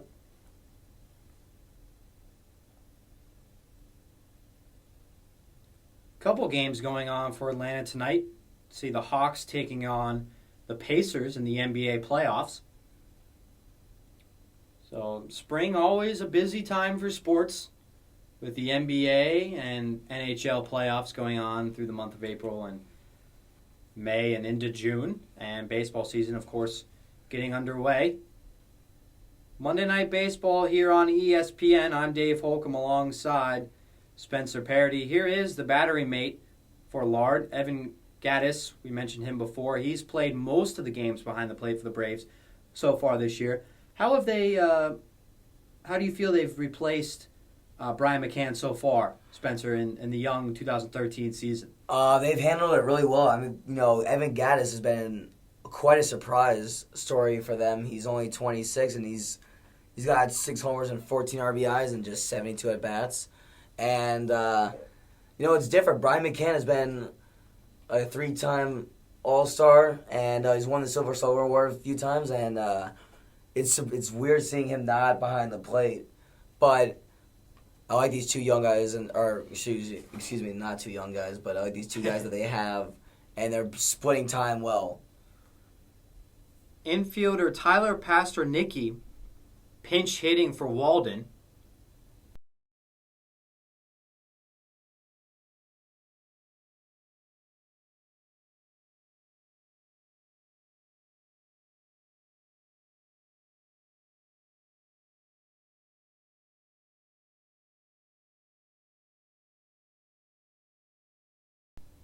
And he is going to lay down a bunt down the first base line.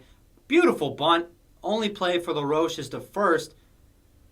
Pastornicky is out, but he does his job advancing Lard to second. Great job there by the youngster, Pastornicky. 23-year-old. Has just 7 at-bats on the season. That will not go down as an at-bat, but a sacrifice. One of his hits was a double. Actually, his only hit was a double.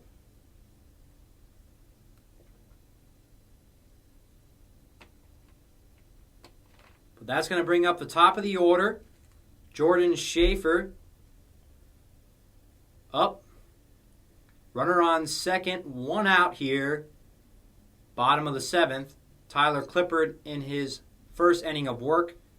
Steven Strasburg pitched 6 strong innings, gave up 2 earned runs. Schaefer been on base all 3 times tonight, but has not connected the ball with the bat yet. His average won't hurt him. 3 walks can't be too bad. You see that? You don't see that too often. Guys choking up on the bat.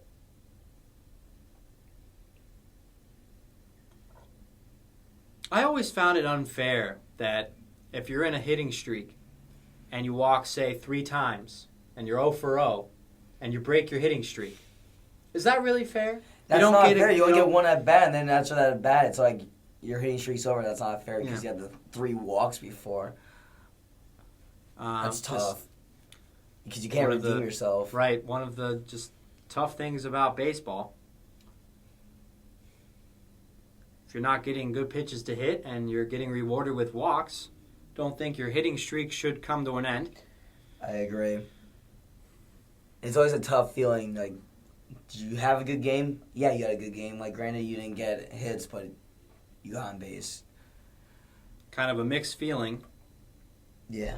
For most hitters who want to hit the ball. Yeah. Up there to hit. They're playing to hit the ball. But job of the leadoff man is to get on base. Jordan Schaefer on the base a lot tonight.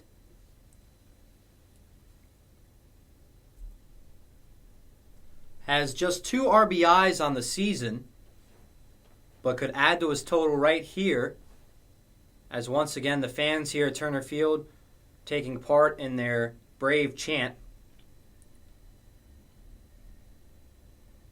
Schaefer has a good average at 320, does not get many extra base hits, just one double, no home runs.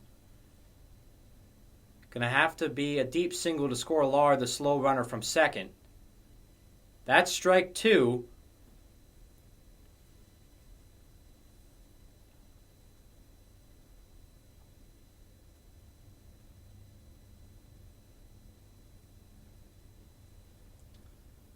There's a shot of Terry Pendleton, the first base coach for the Braves. Actually won the National League MVP as a Brave in 1991.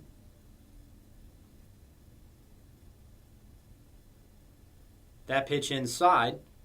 And some fans out there may remember that Pendleton won the MVP that year over a very famous baseball player who won many, many MVPs in his career, Barry Bonds. Barry Bonds. So many fans actually think Bonds should have won the MVP that year, but I'd say that he won enough MVPs in his career. Yeah.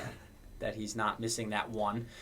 Line drive shot into right field. Schaefer is on with a single, but Lard, as we said, it'd have to be a single in the gap.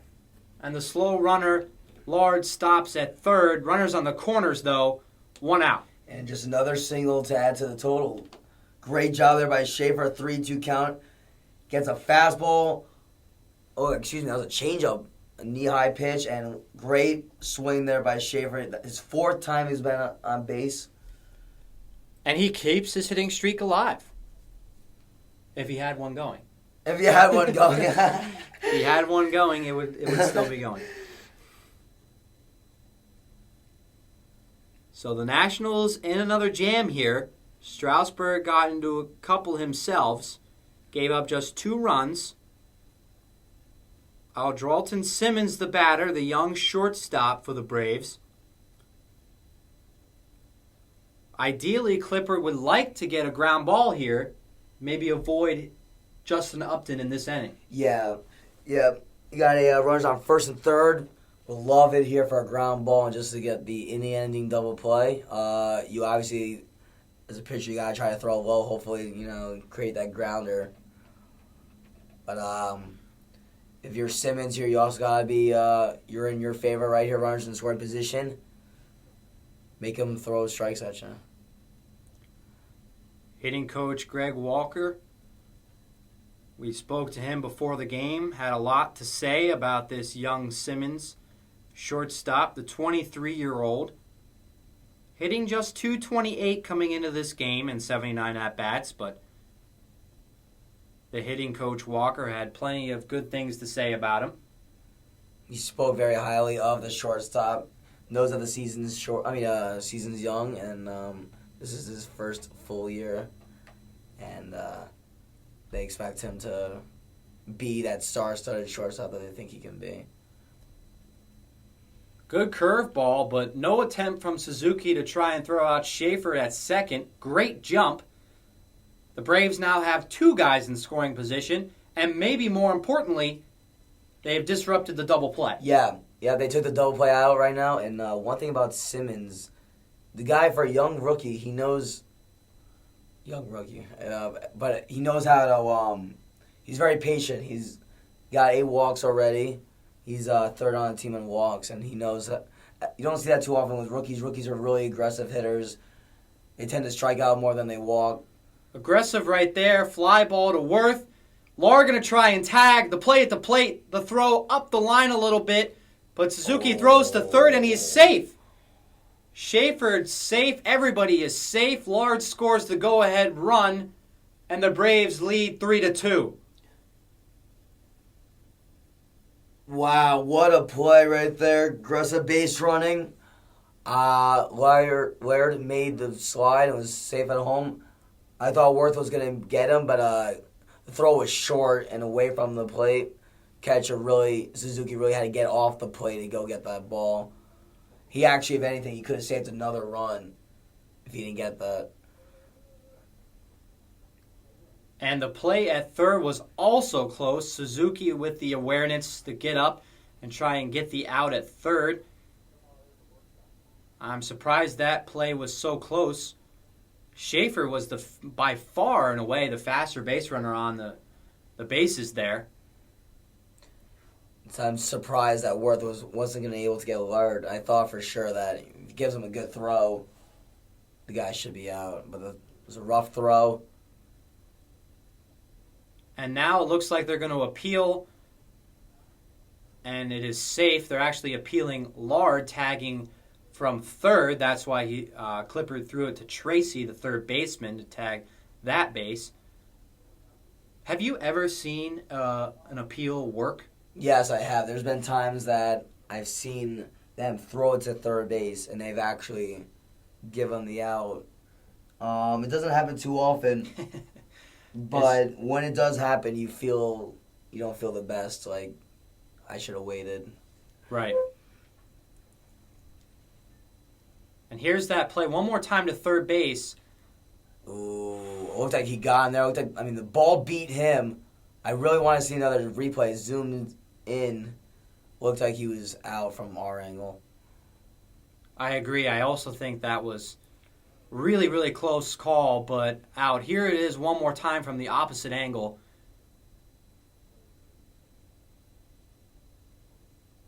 I think that swipe tag is... Wow, that's too close. I don't know. Does his wrist get underneath the tag?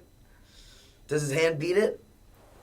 I don't think so. I think the tag beat him, but very close call. We'll see if the Braves can capitalize on the break there. It looked like he was out, though, and huge break there for the Braves. And now you got your guy Upton up, Justin.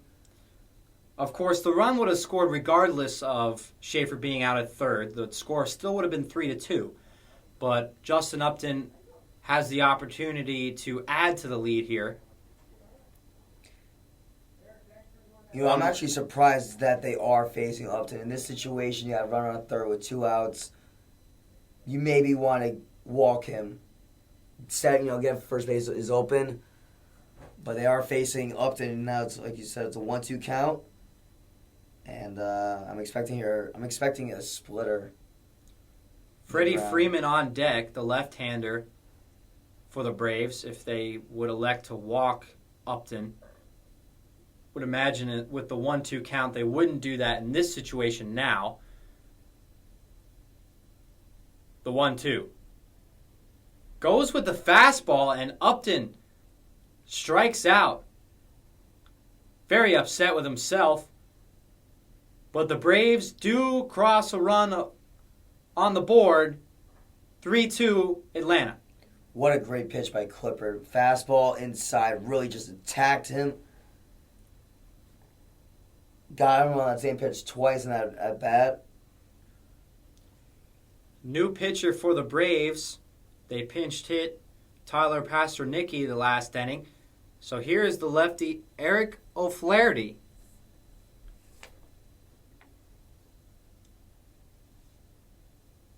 "28 years old, 6'2", 220 pounds. He has the tough task of getting out the lefty Bryce Harper. See Bryce Harper's numbers versus left-handed pitchers. 4 for 23. That's a 174 average. This is the matchup. This is the matchup the Braves want. And he jams Harper.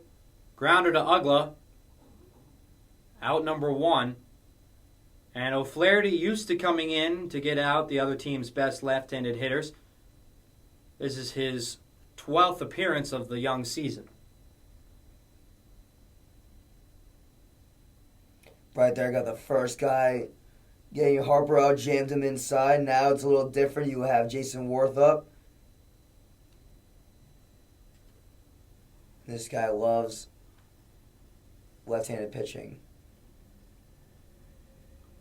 So this is the advantage we talked about earlier in the game with LaRoche now batting 5th and Jason Worth up to 4th. Creates a little balance in the lineup. Of course, Worth's career numbers against O'Flaherty, not very good, 0 for 6.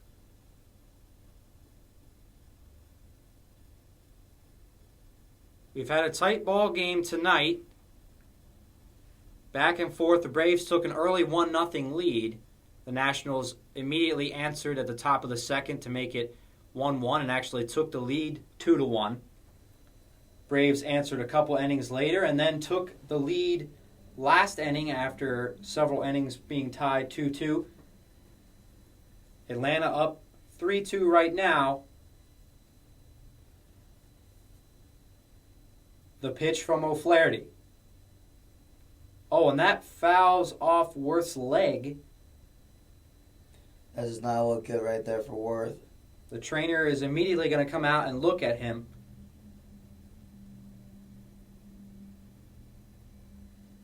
And for a team that's already struggling offensively, an injury would not help at all.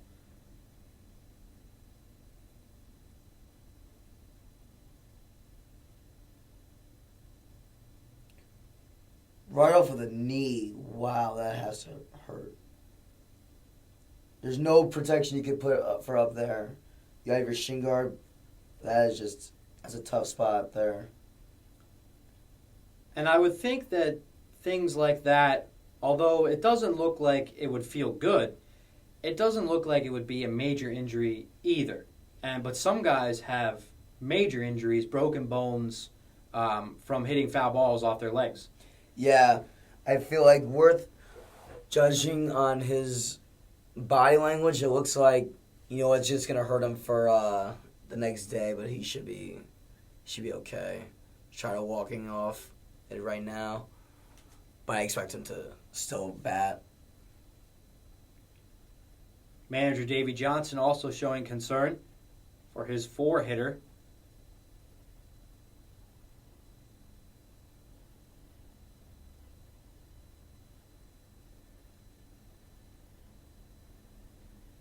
And in a game that's moved pretty quickly, especially on the road, the fans always want you to just get back in that box, but yeah, they don't like waiting. They just want to see They just want to see this guy get out. And a very important pitch coming up. 2-2 count. Yep. 1-run game. 8th inning. I expect here to be a off-speed pitch. I think he's going to try to throw it outside, get Worth to reach it for a bit. This is not really Worth is 0 for 6 against O'Flaherty. 2-2 count, I would expect an off-speed pitch here. I want the fastball low. But misses, and the count runs full.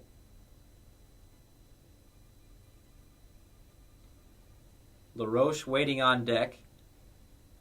Finally got a hit tonight. But the full count pitch. And he swings and misses for strike 3. O'Flaherty gets him out.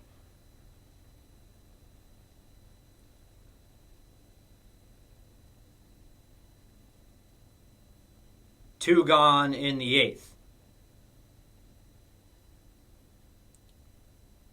Now, it appears that Worth is going to be okay, but one person that we haven't mentioned tonight, Spencer, that hasn't played much for the Nationals and is a big bat and could be a real big boost when he does come back, Ryan Zimmerman. Ryan Zimmerman is a huge impact player for this Nationals team. He is their number 2 hitter, and they definitely miss his leadership. LaRoche, not bad numbers against O'Flaherty, has the disadvantage, lefty-lefty. LaRoche, not a great hitter against lefties. I expect O'Flaherty to really jam it inside to LaRoche. He's got that long swing, and he's going up against a lefty. Expect him to go inside.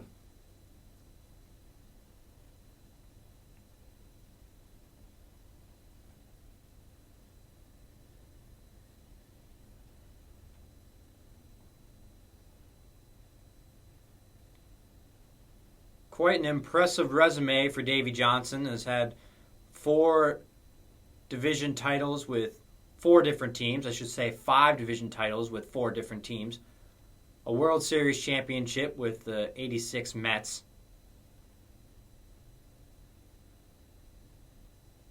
It's been around the game for a really long time. Oldest manager in baseball. And look at that. Great job there by O'Flaherty. Went for looks like a splitter. Low and inside. LaRoche cannot handle it. So the Braves get through the heart of the order of the Nationals, still lead 3-2. We're back here for the bottom of the 8th. Atlanta leading 3-2. Nationals send out Drew Storton. 9 appearances. His ERA is a little bit high at 5.79 in his 9+ innings of work. Has a great K to walk ratio, 10-1. He has really struggled this year. They expected him to he's their setup man, and he's been struggling for them. He was their closer in the past, but now you got Rafael Soriano in there. That first pitch popped up, and that's going to stay in play for Bryce Harper. Bryce Harper, what a great grab he made. Had to come a long way to slide into fair ground and make the diving catch. Unbelievable. So Freddie Freeman robbed there.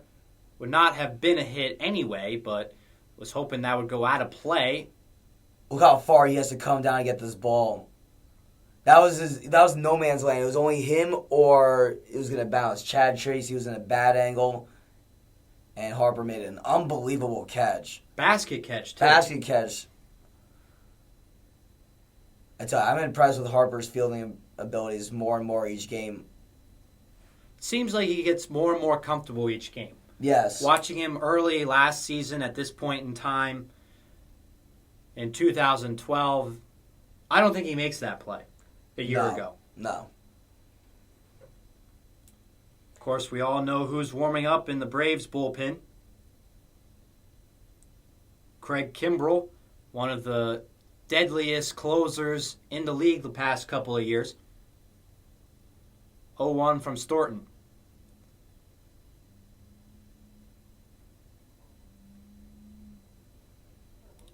It's a swing and miss from Chris Johnson, the third baseman tonight for the Braves.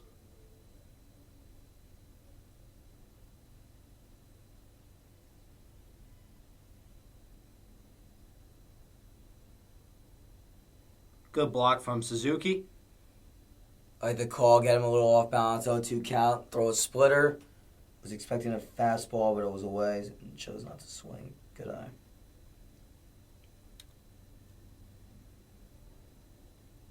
Kimbrell will face the 6, 7, 8 hitters due up in the 9th. That curveball doesn't break.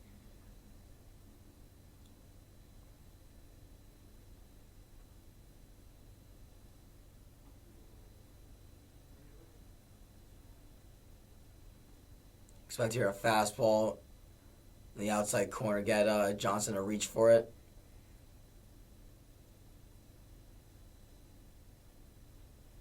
You called it just right, partner. Fastball, outside corner. Johnson trying to reach for it. Not enough. Not enough plate. Going around the league to see what other top games are going on in the National League East. We have Mets and Marlins. Mets clinging to a 2-1 lead. In the AL Central, the Tigers have come back to take the lead over the Twins 4-3 in the 8th inning. And in the Bronx, the Astros are putting a beating on the Yankees. Houston looks like they'll hold on to that one. It's a nice confidence booster for the Astros. They've been struggling as we've all expected this year, but to come into Yankee Stadium and put that many runs up against Pettit, it's nice positives right there for the team morale. Uggla's had a good game at the plate tonight, 2 for 3. There's another big swing, but misses.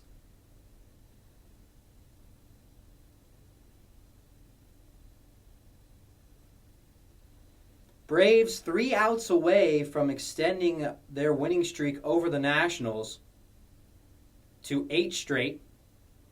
7 ties a franchise record over the Nationals. So a new record perhaps tonight if Kimbrel can come in and get 3 more outs. There's the 0-2, and Uggla swings and misses. So no runs, no hits in this inning. We go to the 9th. Kimbrel coming to the mound for the Braves with a 1-run lead. Can he close the door?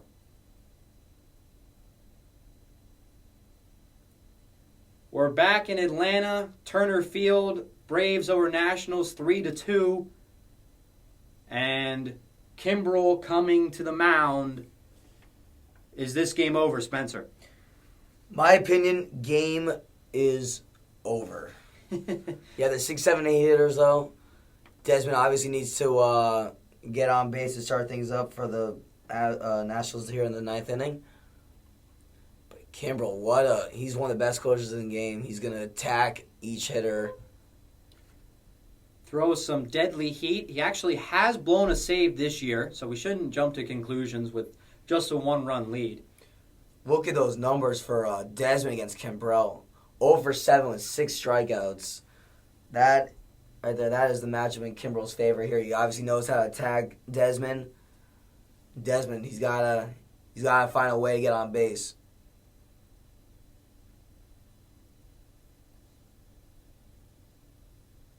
Weak ground ball to Simmons. He falls down, able to still make the throw, and he's out. Desmond arguing the call. What an athletic play by Simmons. I don't know if he just slipped on his own feet, hit a wet spot or something, but had the awareness and the arm strength to still make the play. What a great play by Simmons. Look at a little slip. No harm, no foul, though. Freeman, what the stretch. That's also what helped Desmond get out. Let's look at the call, though. Ooh, that's a tough one there. It could have gone either way. Looks like he's safe, though. Safe. Foot is on the bag already. That's a rough call there for the Nationals. It does look like he's safe. There have been some really close calls, and easy for us to say up here in the press box, but controversial calls on the base paths tonight. That just one of maybe 3 or 4 that comes to the mind just off the top of the head. First one that, maybe first or second one that's gone in Atlanta's favor, though. I think the huge play of the game that we've not discussed yet is how the second inning when Denard Span got picked off. Excuse me, the first inning when Denard Span got picked off. That cost the Nationals a run. As we speak here, it could have been 3-3, but now it's a 3-2 game instead. Very good point. With 1 out and Bryce Harper at the plate, Denard Span got picked off by Julio Teheran, the starting pitcher for the Braves. Got picked off first base. Harper ended up doubling in that at-bat. With Span's speed, who knows? Could have ended up scoring.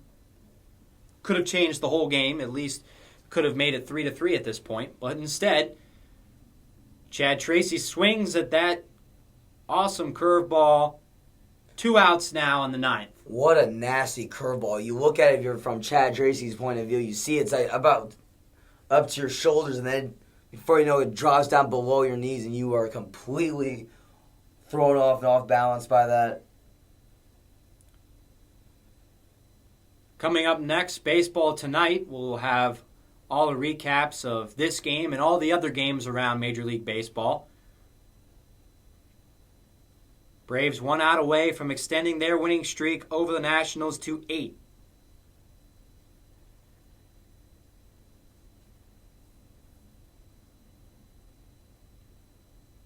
Atlanta also trying to improve their home record to 7-2 here at Turner Field. Kurt Suzuki going to try to extend the game. On the road, the Nationals are just 4-5, an average record for on the road. Despite being 13-12, the Nationals have a minus 11 run differential. Wow, that's unbelievable. So when they win games closely. When they lose by a lot. That's a tough It's a tough way to win games. That one just low, according to home plate umpire. So Suzuki putting up a fight here. And of course, that's polar opposite to the Braves' run differential at plus 23. The 2-1 is popped up. This should do it. Freddie Freeman settles under it and makes the catch. The Braves win the game 3-2.